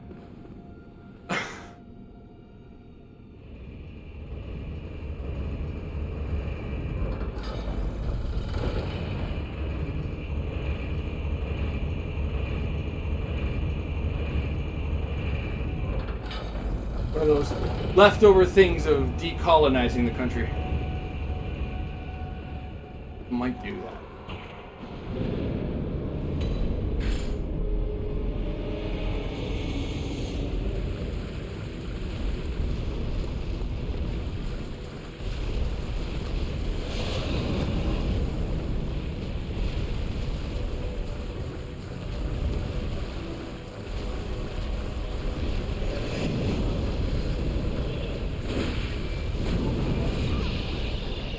Credit on range.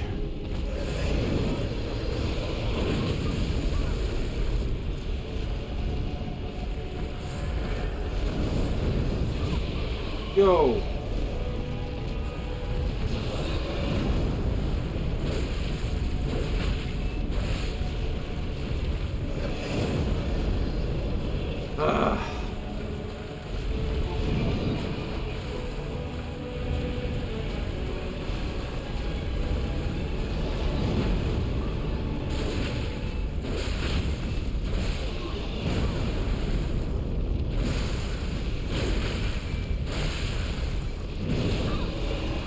Oh, I thought he was poise breaking on that.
Damn it.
That's the attack I can't dodge.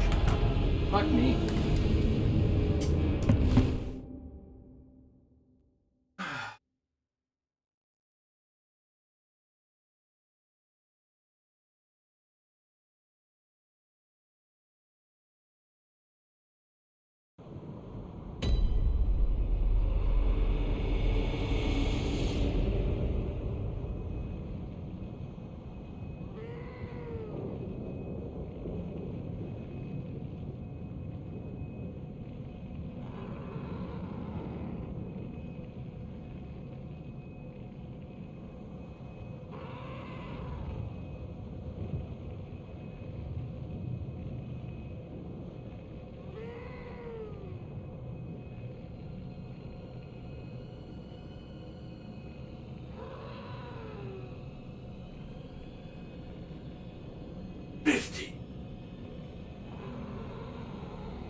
Alright. Time to go get some blood vials. You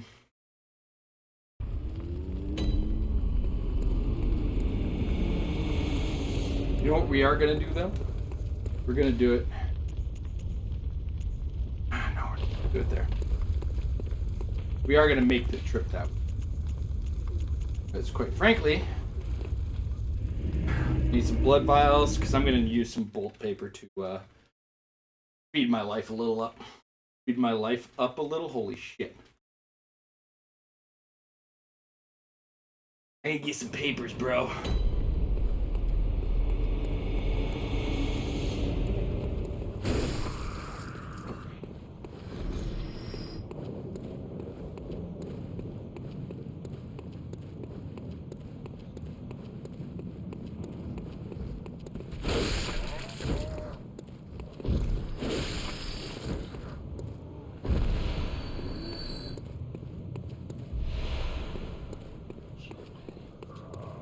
But yeah, think about everything.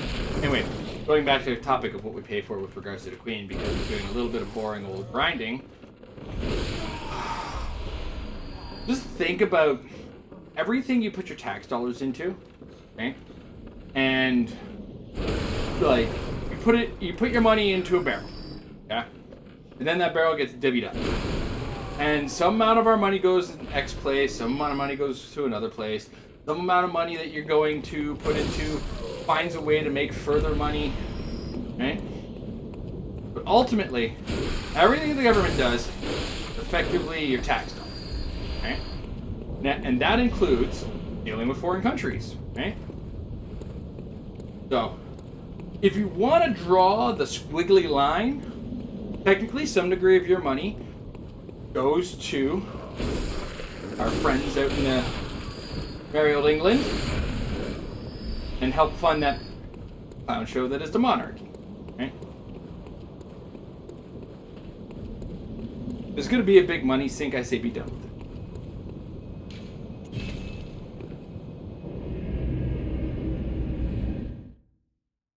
But of course, then there comes that whole thing where it's like, hey, this family has been treated X way for so long.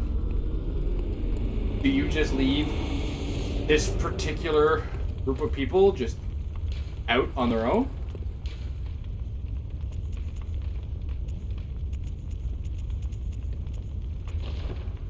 Oh no, that's not where I want to go. So yeah, internationally to a certain small degree, yeah. But directly, no, you don't pay for it.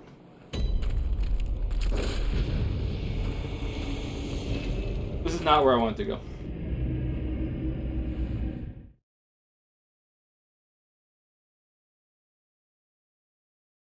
Here's what we can do. We're doing just a touch of farming.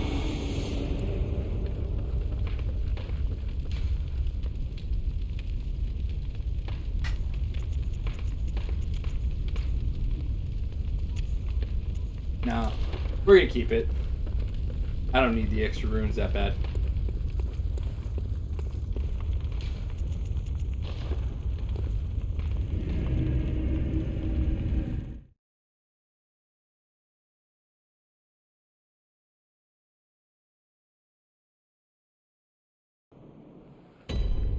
Alright.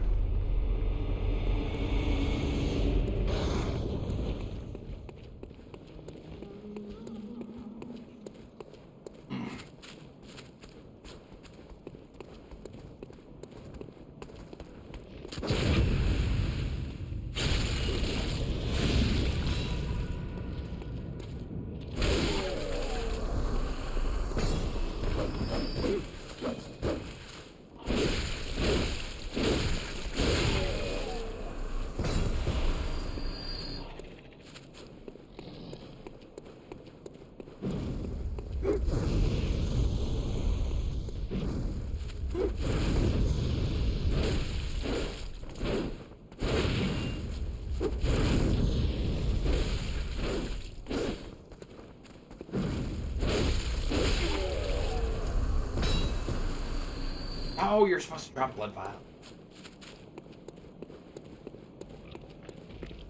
Here, piggy, piggy, piggy.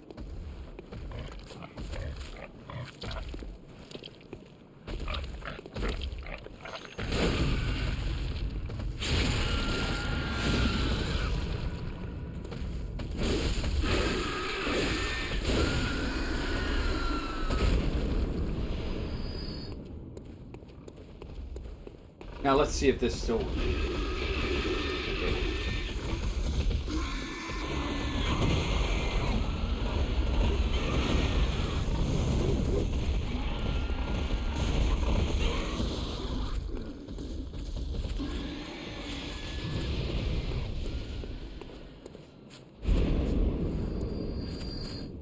Bye, lady. That's it? You guys are done killing each other?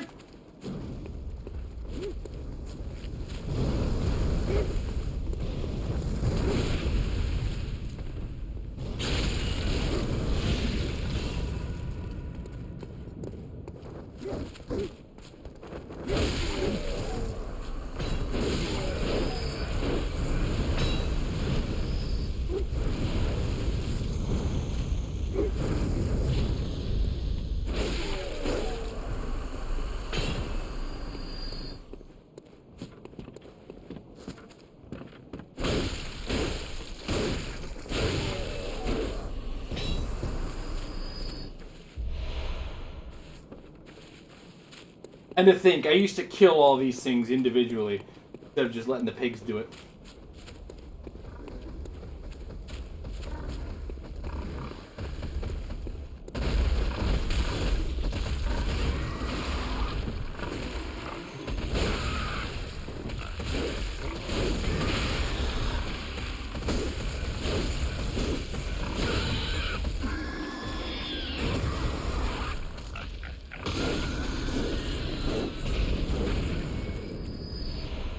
There we go.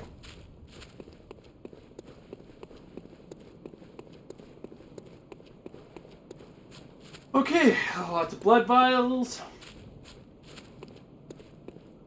Now we can go back to trying to kill Erebus because he's beat. We can also go get some campers. Camper. We need to figure out our arcane defense. We seem to definitely be dying to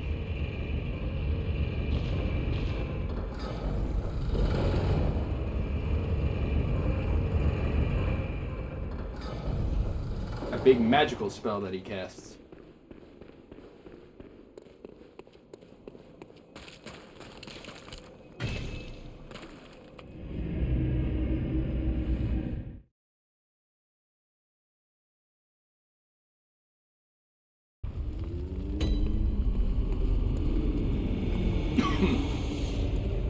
Yes.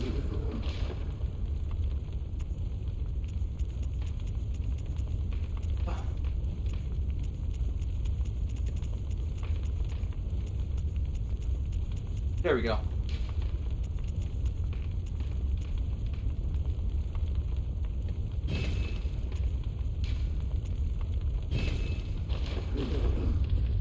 Like I could have leveled up, but I didn't need to. Don't need that. You will. Does it do?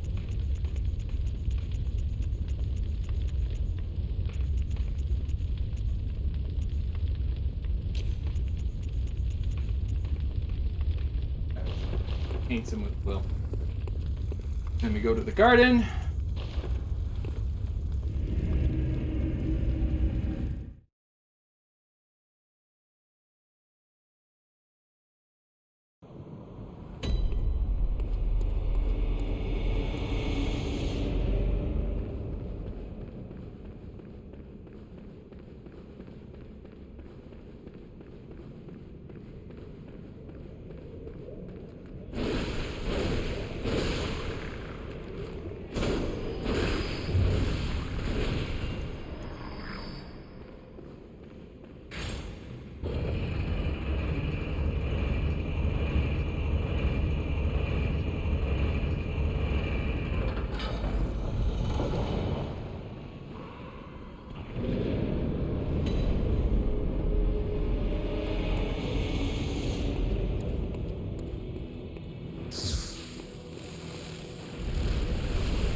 Damn it!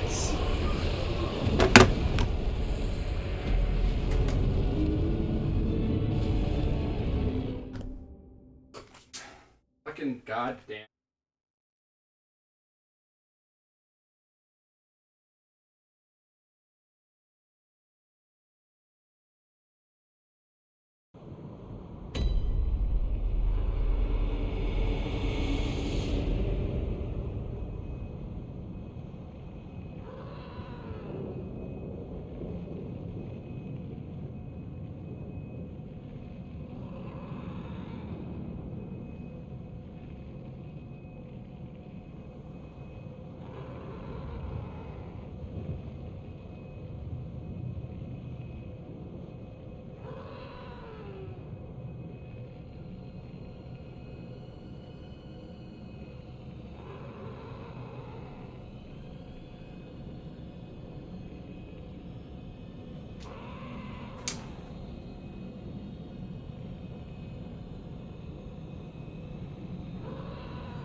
Fair enough. Okay, I haven't been doing that.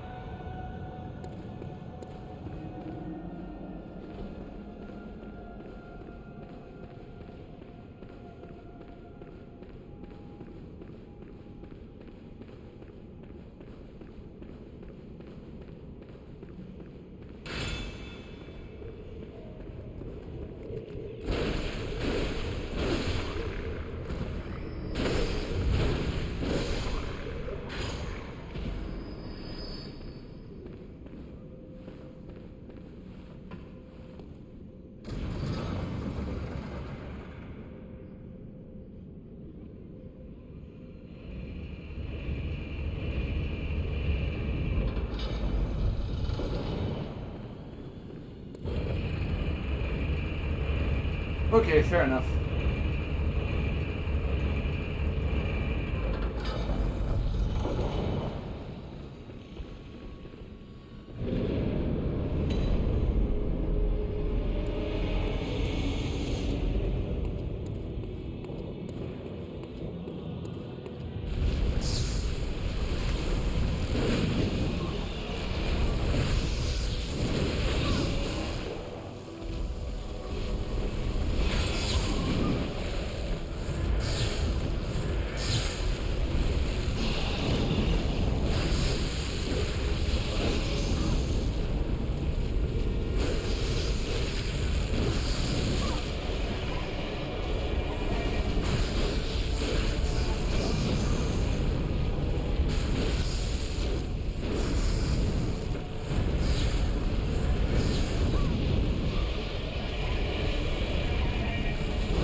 Damn it! Damn it! I was so close. Ruthless aggression. That's the key, though. Or as John Cena would say, ruthless aggression!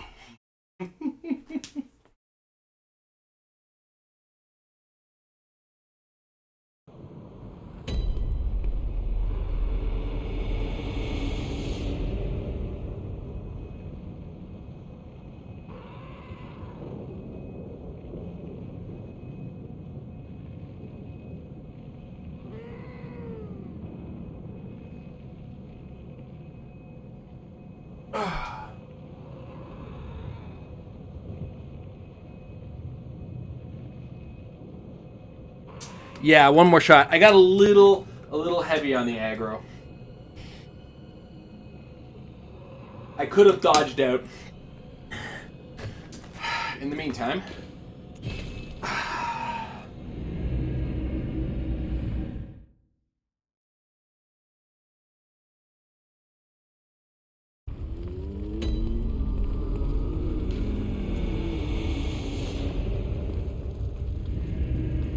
we have a little bit of grinding to do again.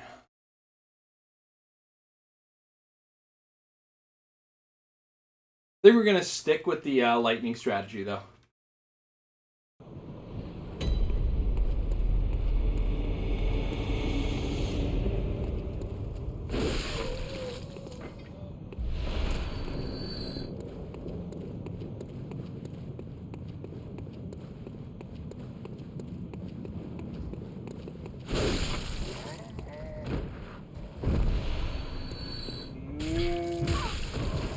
Get out of here. Come on.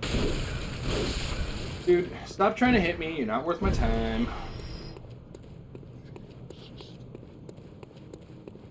Every freak time with you.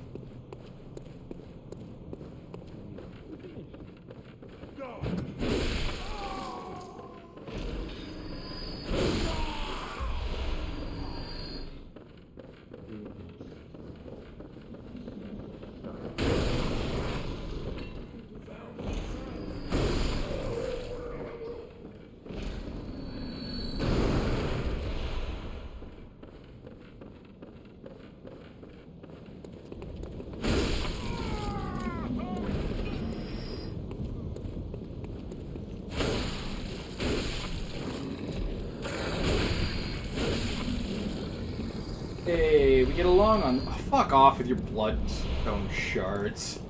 I don't need that shit. Get that shit out of here.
Damn. It's quite dirty. What am I doing? Why am I doing it like that? It was so wrong.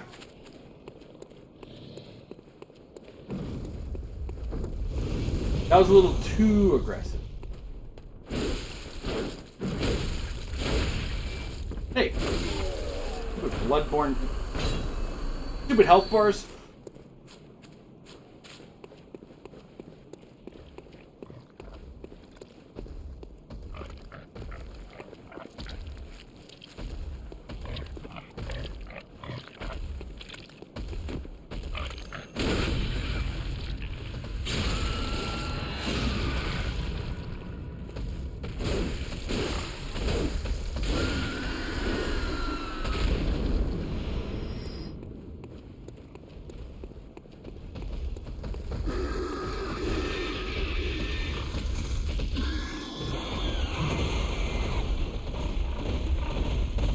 There he goes.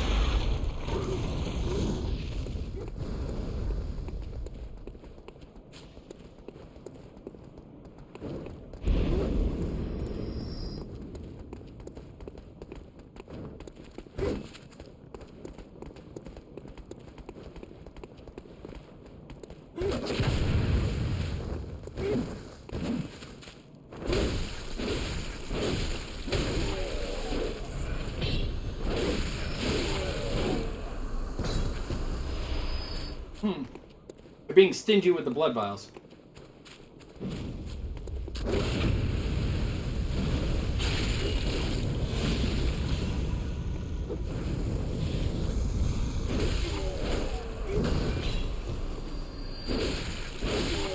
Go.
Okay.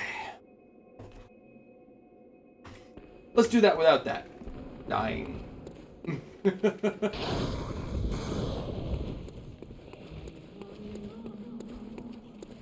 Maybe without the sloppiness.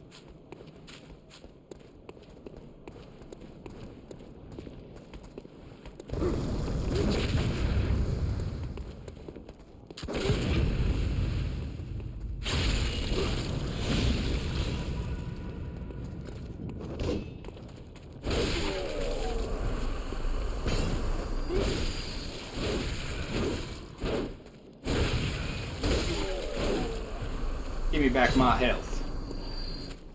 My health to begin with. Not yours.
Guys, I brought bacon.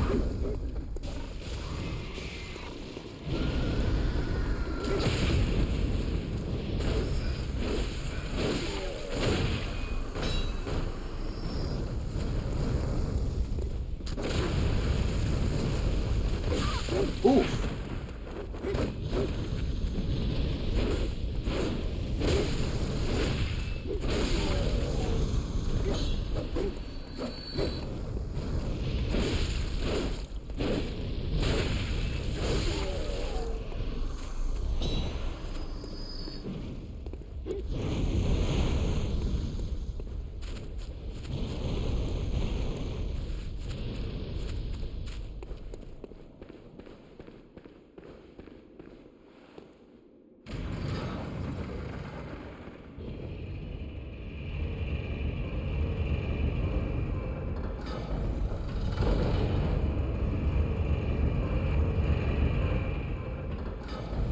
Alright, let's go get our bolt paper, maybe get a level. And let's go finish this fight that we're grinding out here.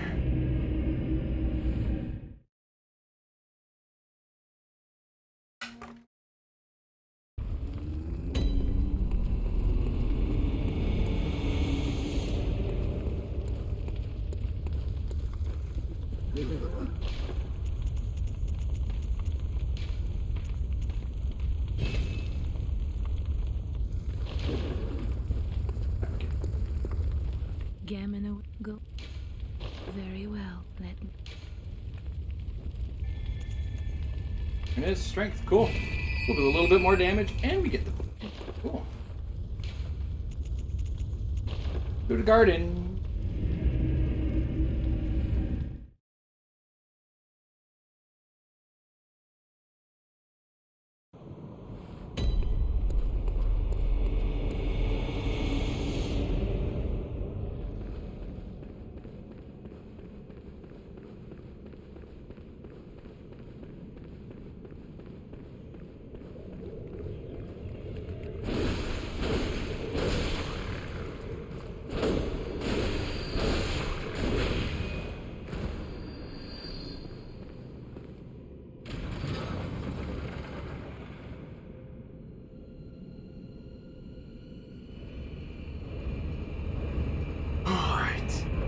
Oh!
That was embarrassingly easy.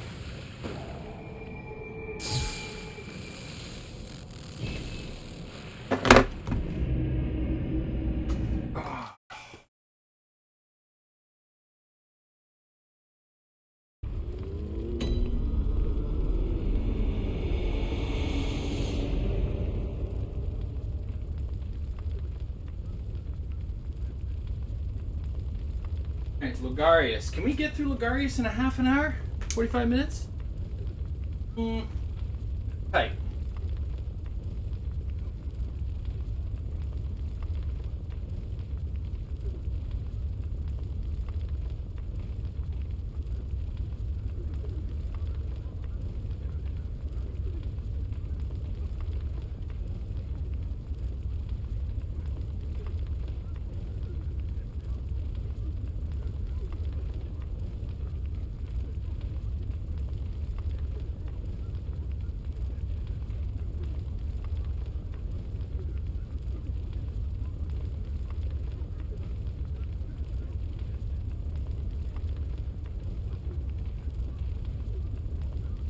Oh!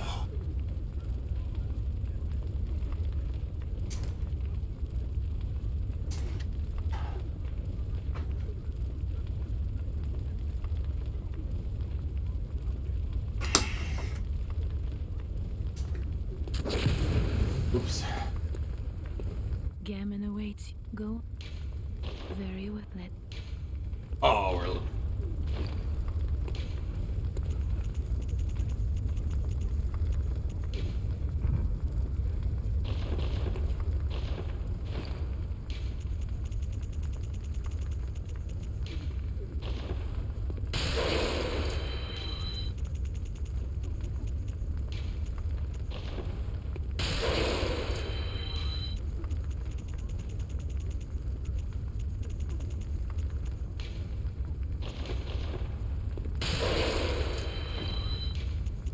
Maybe one more. We'll do two.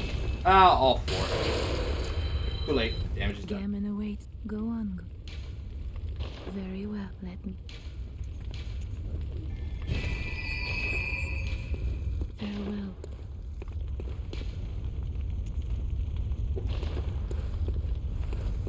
Here.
Onwards to...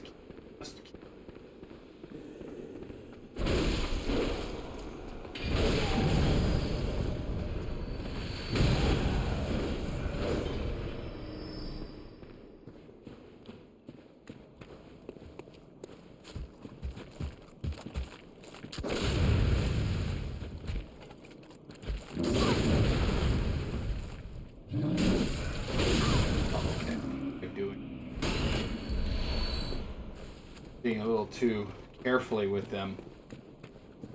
Who shot them now?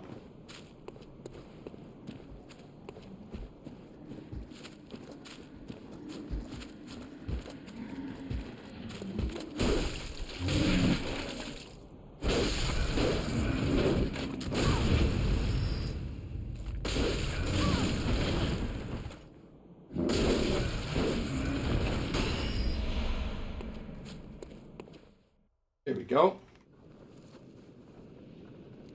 Go pick up a taxi.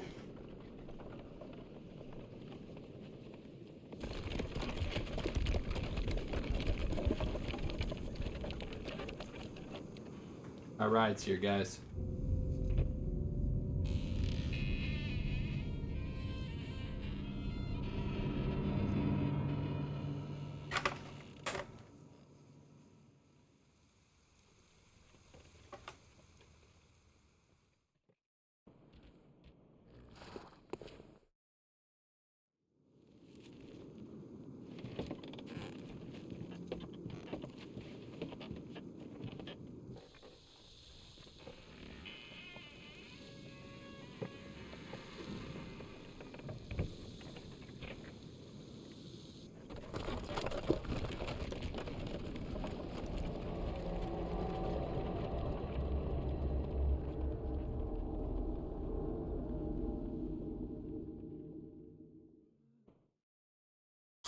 I like Martin Logarius. He's a really cool fucking boss.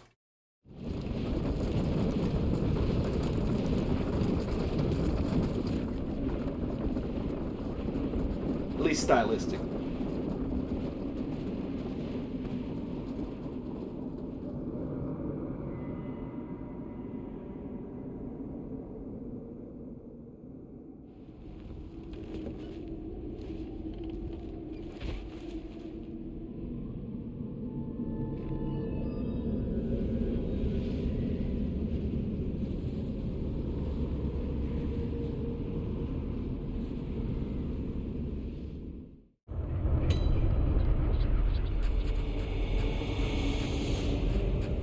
Welcome, Canehurst Manor.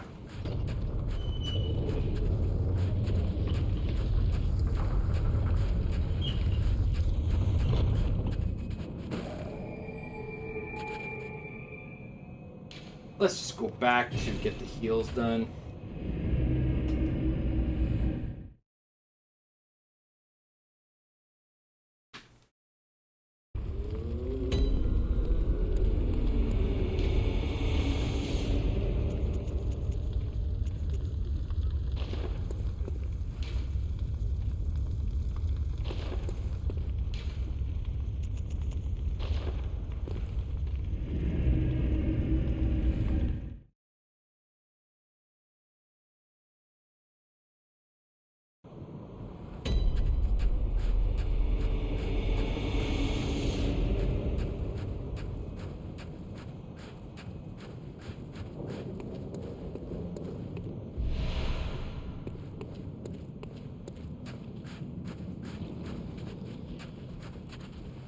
Sir? Oh, right.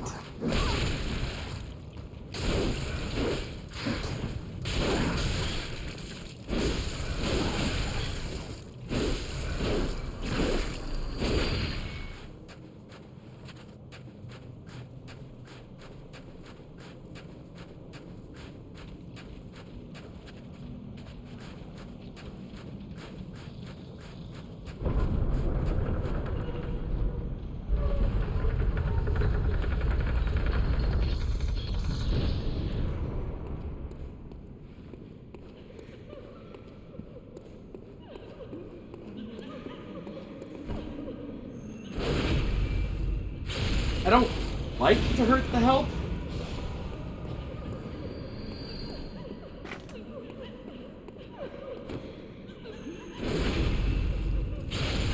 But I need to keep them. So I sort of just need their insides to off of. Oh, oh.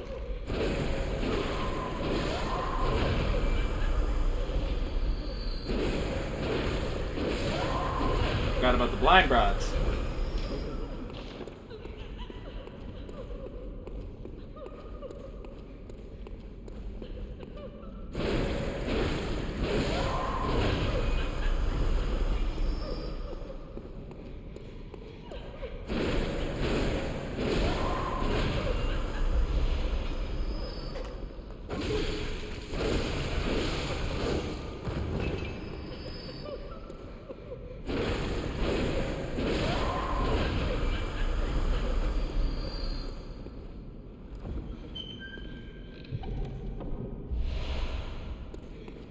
I'm not gonna try to say that word. Right, Losbash?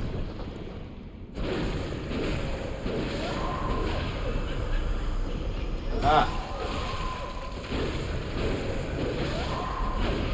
I think these just respawn, so I'm sort of just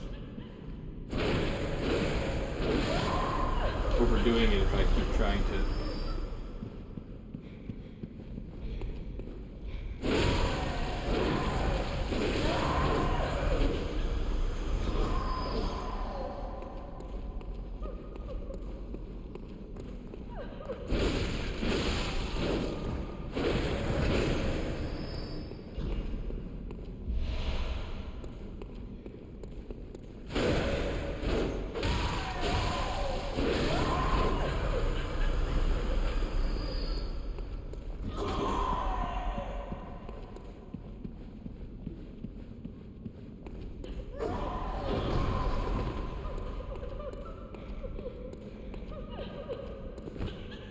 Sorry. Sorry.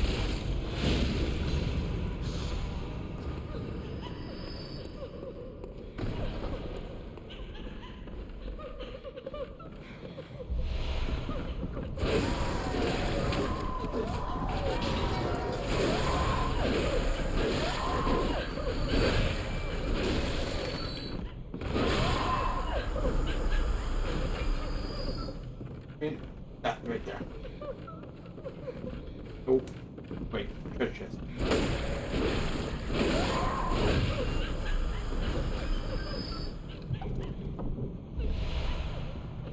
Oh, a pretty princess dress.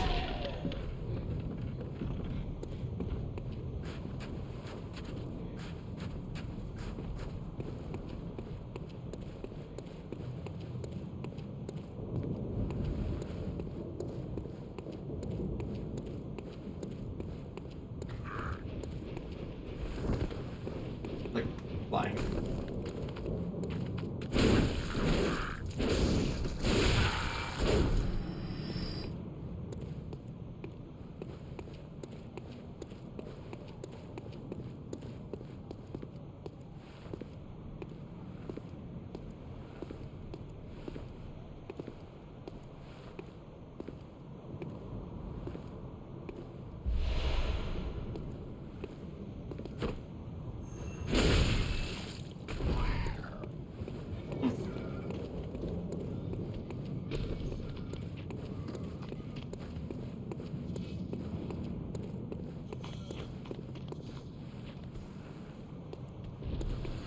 Ah. Okay. He eventually fell off the cliff. Uh-oh. Jump by. You coming? Him? Ah!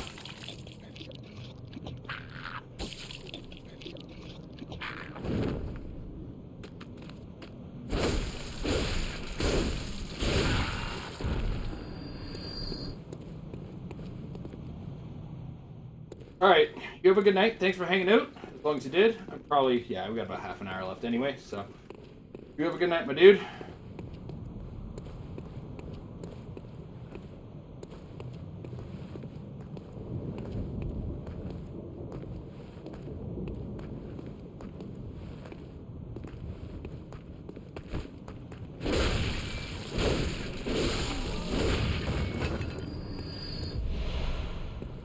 You know, saw a ghostly apparition coming at me. I panicked.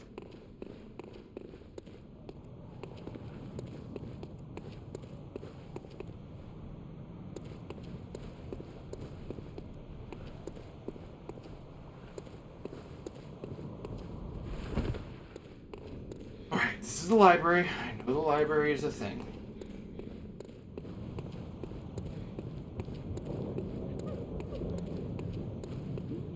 Oh, fuck, right.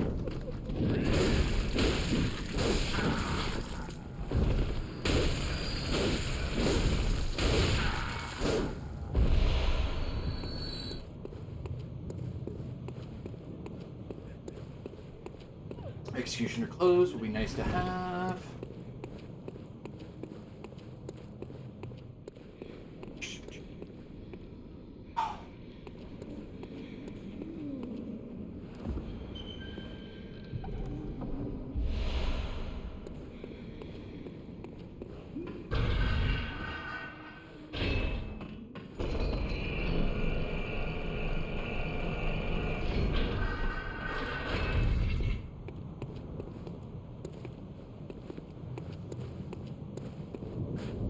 Wait a minute.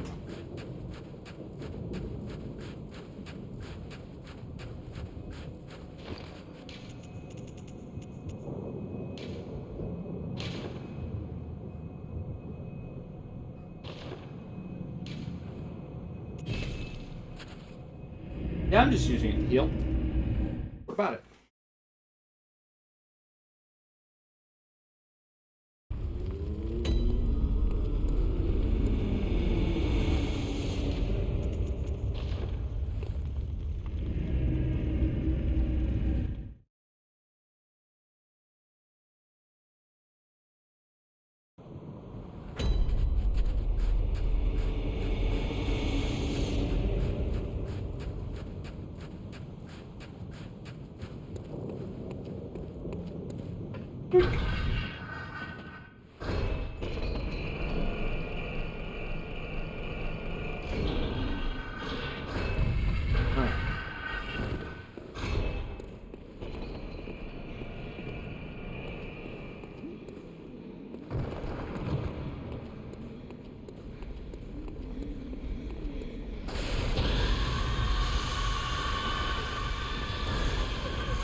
Anybody else? Hmm? Hmm?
Bingo.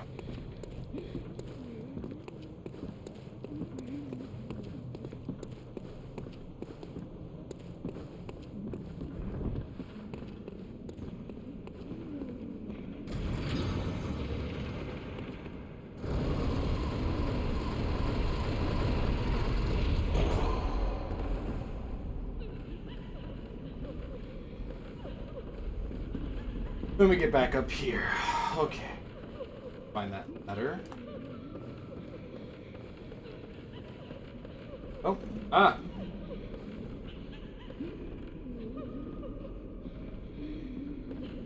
Whose house am I going to burn?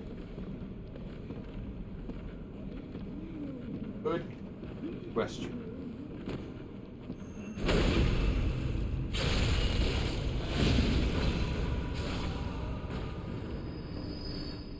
I mean, truth be told, I didn't burn it down. They lit it on fire themselves. I can't be blamed for it.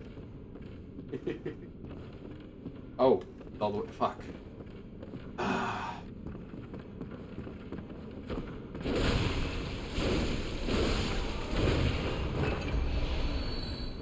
Today we just broke legs. Lots of legs. Lots of skinny boy.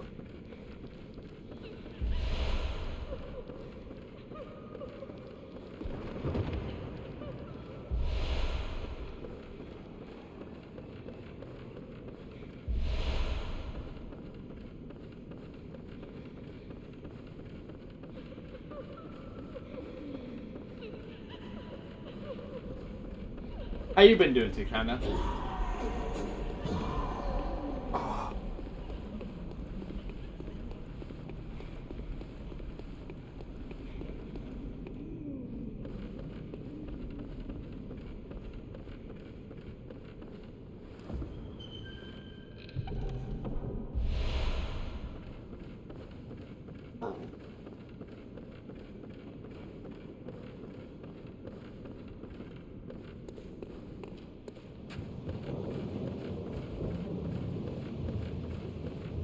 Basically there? Oh, how you never asked.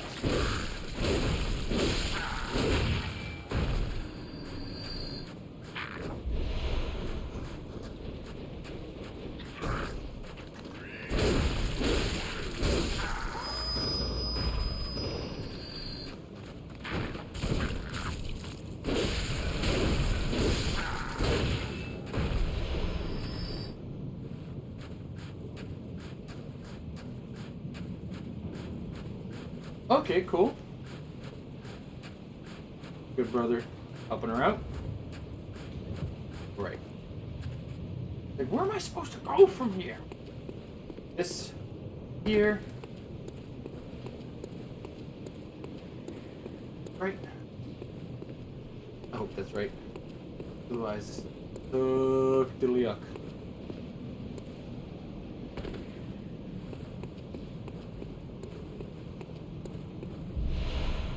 Oh, dude, is that out now? Fuck. That would explain why all my Twitch ads when I was watching today were Splatoon 3. Funny you should mention that.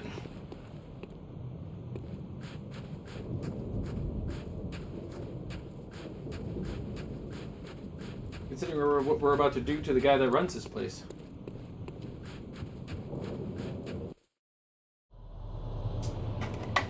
And given the weather, it would be great to burn this castle down.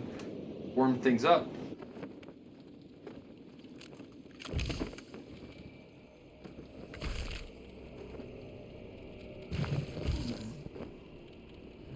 Martyr Lorgarius.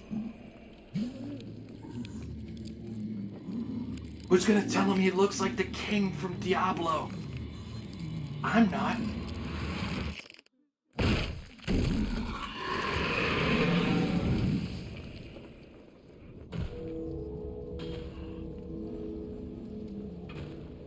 Don't distinctly remember this fight.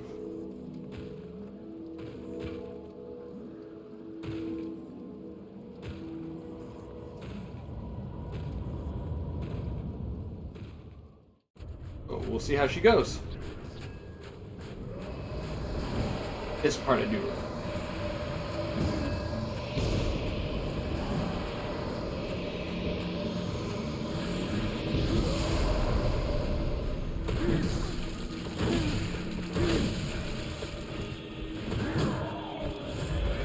Try this again.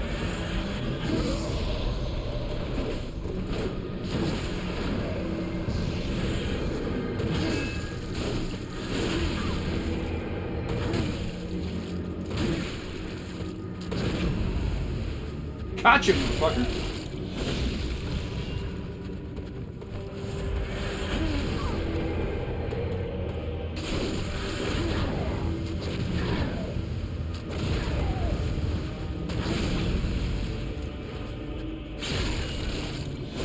Little bullet spam never hurt anybody, right?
Got him. One and done. That is all the main game content. Not including the final bosses.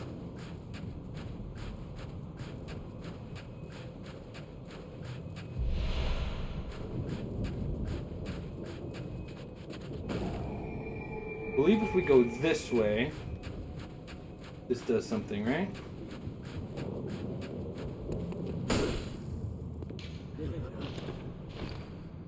Do we have to wear the crown of illusion?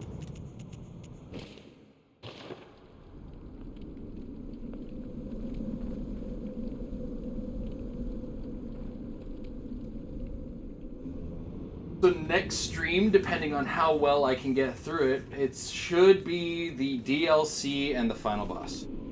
Should be Sunday. We're gonna wrap up here.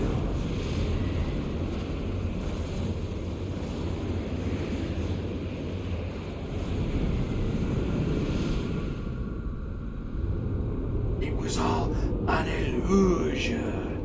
We also have to make sure we have our last third of an umbilical cord.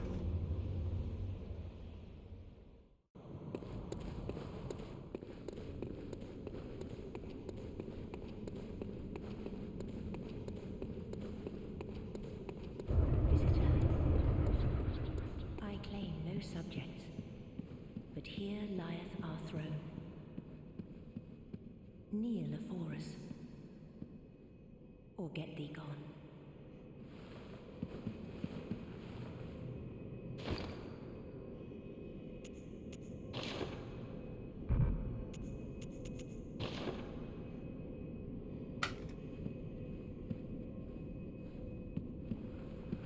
Such a defiled shall not.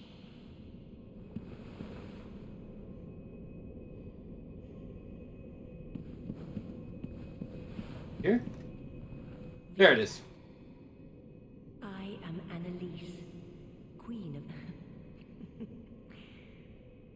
ruler of the vile bloods. Yet our people are murdered. What is it thou art in search of?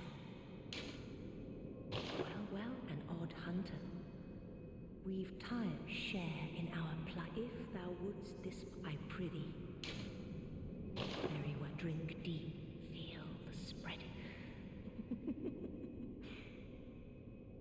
Yeah. It's one hell of a big ass castle. We too.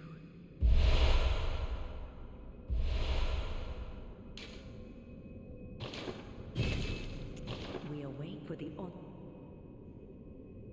For the honor of Canehurst.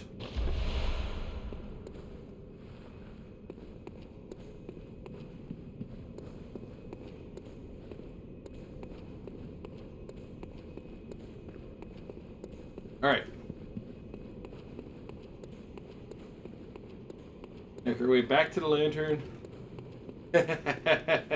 I know, right? That's why I'm running so fast. I know I can at least outrun them. I can. Doctor Who can.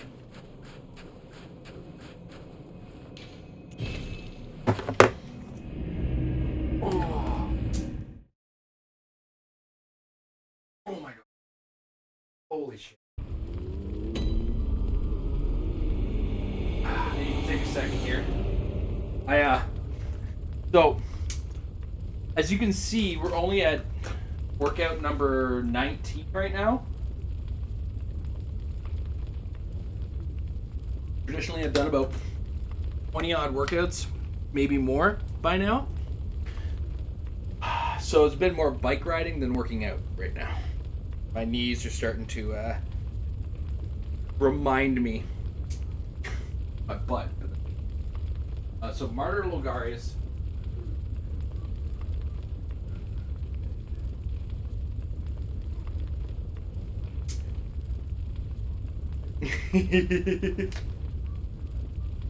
I will not be dealing with statues. I just killed an undead king. Thank you very much. As well as a big, spindly, great old one. A bunch of big-headed emissaries. And a big-ass macaroni monster, we called it.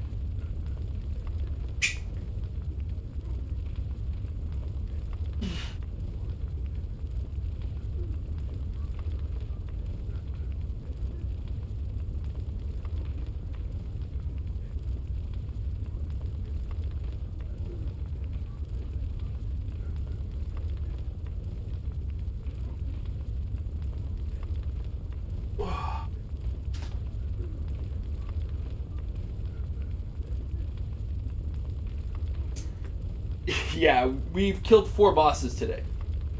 The thing is, they're all optional bosses, and because we've hit the end game, I'm slightly over level for them. Slightly.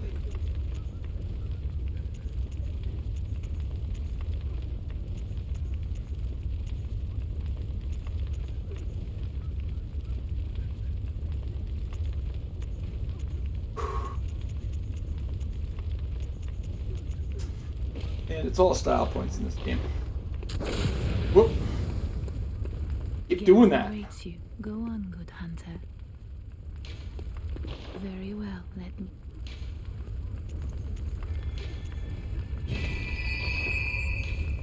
Farewell, good hunter. Yeah. Aribatos is basically a giant macaroni monster. Here? Here?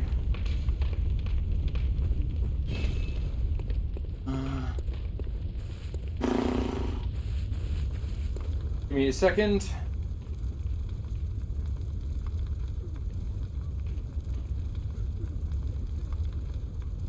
Bloodborne deals.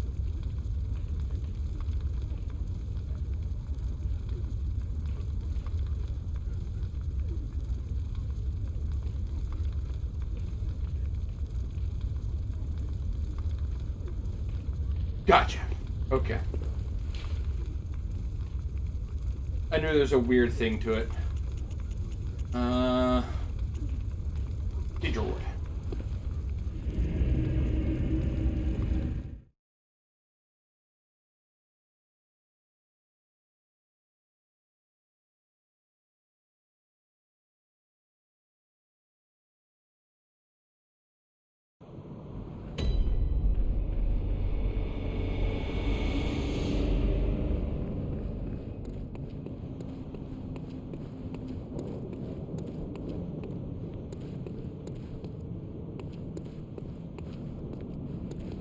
There it is.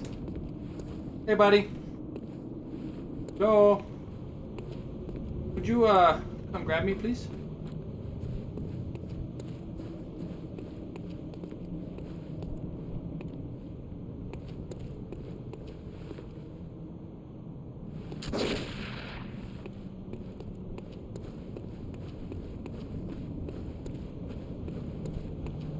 It is later in the game, and currently my insight is 70.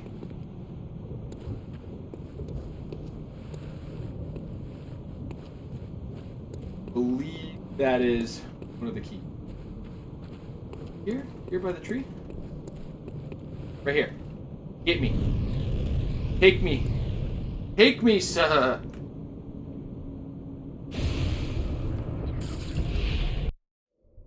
Cursed fiends. You have the DLC.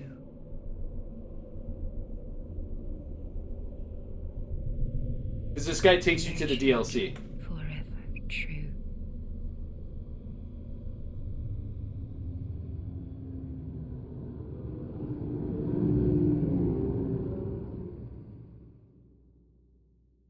There it is. Yeah.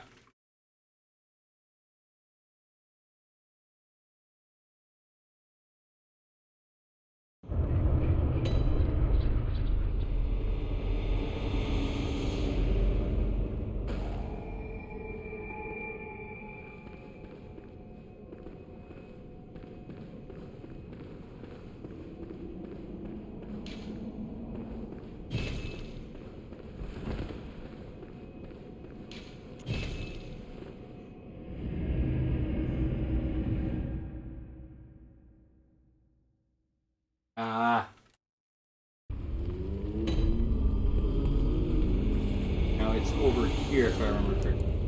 Just to double check. Yeah, okay.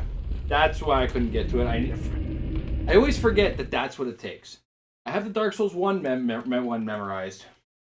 Didn't have this one figured out. And like the Dark Souls 2 one was weird because I got the Scholar of the First Sin. I had to jump through a couple extra hoops just to do it. Now, this DLC is intense compared to like a lot of the game. A lot of the enemies are these hunter-like guys.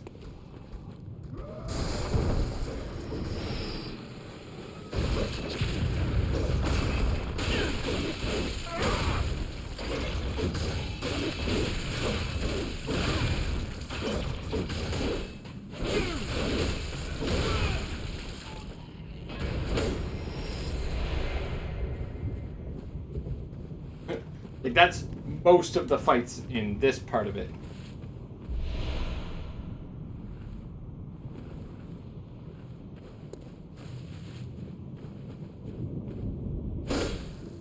That said, it's also a mixture of a bunch of easy enemies who act scared of you. Not this guy. Not these blood dogs. Damn it. Bad dog. No bite.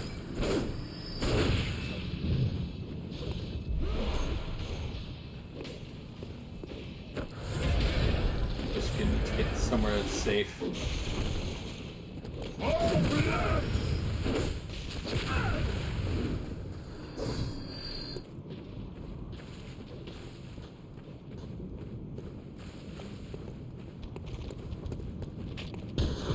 Yikes.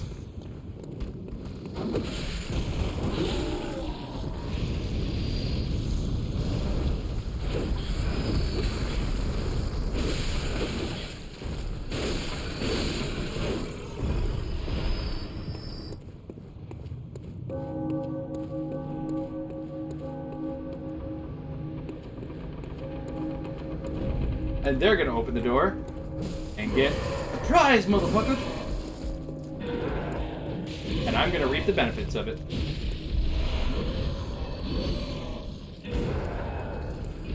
Now, if I remember correctly, that's how we go fight Lawrence. So we're gonna run by here.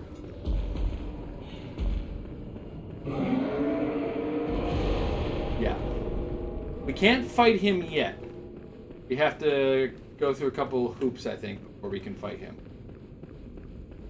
We can come get this.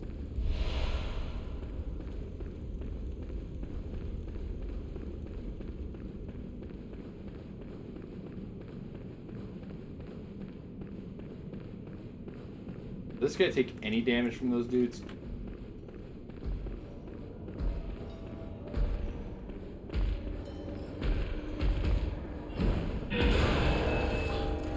me out of here.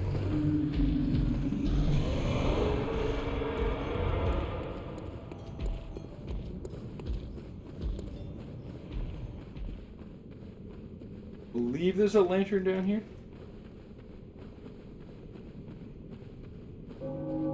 Nope. We have a workout to do. Ugh.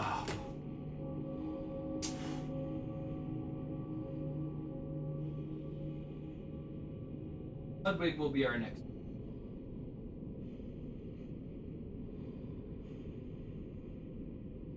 How numbers work.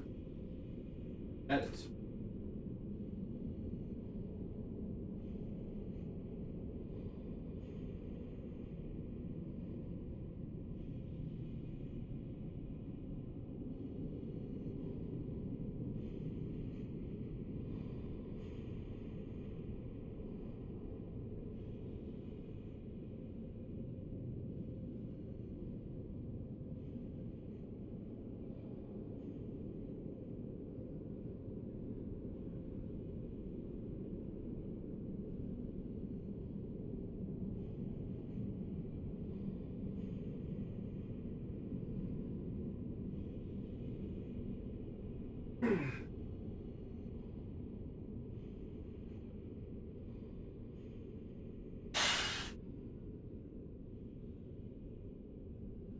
Where are we? 5 minutes to go. All right.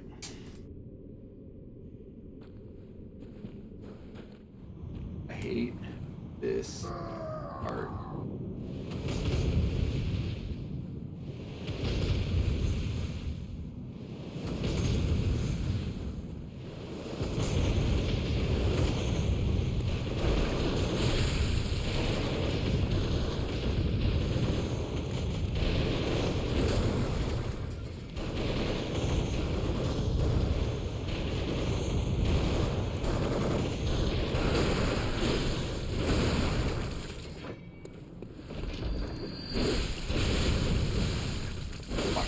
Another one. You're a real son of a bitch, you know that? You too.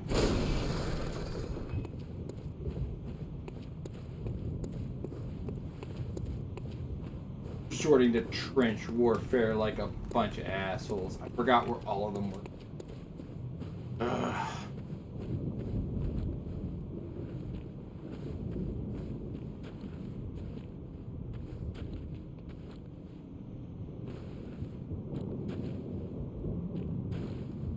One at a time, please, guys. I don't have the patience for this. Oh! Oh! Sir! Okay. Okay. Come on now. I have to change my mind on how much further I'm going to go.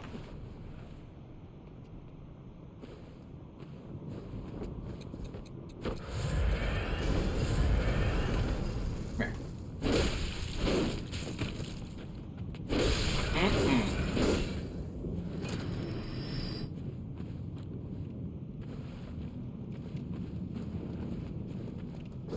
No, no, you with the boom hammer, fuck off.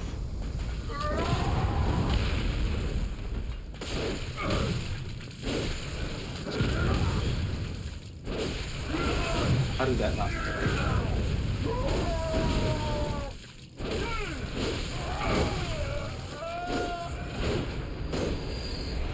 Damn, I wish I had his kind of fucking poise when I was running the boom hammer.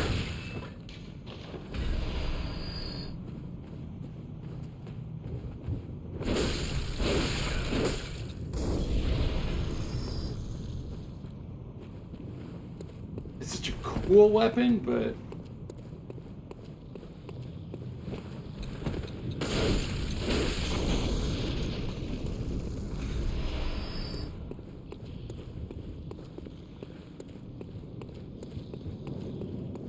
I already used a fucking couple vials anyway, so we'll just make sure it's safe in here.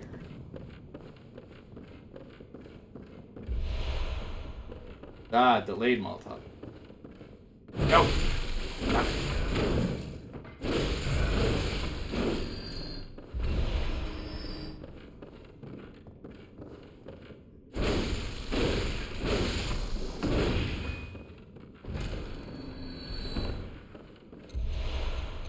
There's the boom hammer.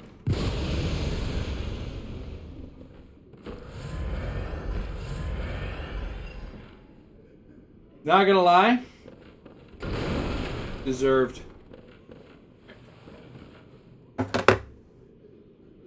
We're gonna do a flask workout, and we're gonna call it a night.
All right. So, I'm gonna call it a night tonight. Got a lot done today, but the DLC has a couple bottlenecks that I'm not sure how we're gonna do. The first bottleneck is gonna be Lady Maria. She's tough. She's a tough as fuck boss. So it'll be about whether or not I can handle her. Whatnot. Then the next bottleneck is the Orphan of Kos. Guy's a motherfucker. Like, that's a bare minimum description. Yeah, Lady Maria is insane. She's a hunter level boss that very agile. She does telegraph, so you can get parries off on her for the first phase, but her second phase is where things just kind of get a little lucky. So yeah, Maria and the dude, I don't like myself. Maria's a fun boss. I'd say, like, as far as interesting bosses, she's up there with Melania for makes things go wiggly and, awesome fight. But yeah, Maria and Orphan of Kos are tough as fuck. The other ones, like, Ludwig has his moments, but he's manageable. The Living Failures are aptly named. I actually, as a joke, used to call them Twitch chat, and I started losing. The link to that one. Lawrence go either way. And then it's the last two are their Garamond and the Moon Presence. Anyway, tomorrow, what I'm going to do is for a few Fridays and for a couple streams on, like, Wednesdays and Fridays generally, I'm going to be not exercising and playing Souls-likes. I want to get an idea of where I stand on the series without exercise bike and exhaustion from exercise in general kind of affecting my play. I want to see how I do in those. So we're going to start with Demon's Souls. And I'm going to be playing the remake because I love it. We're going to see how all that goes. So yeah, that's tomorrow night. And then Saturday night, depending on how... Amber does have a shift to work on Saturday, so depending on how it looks, it's going to be Haven or probably more. In the meantime, everybody have yourselves a wonderful evening. We'll see you tomorrow. And have a good night and a good start to the weekend with tomorrow being Friday. Later.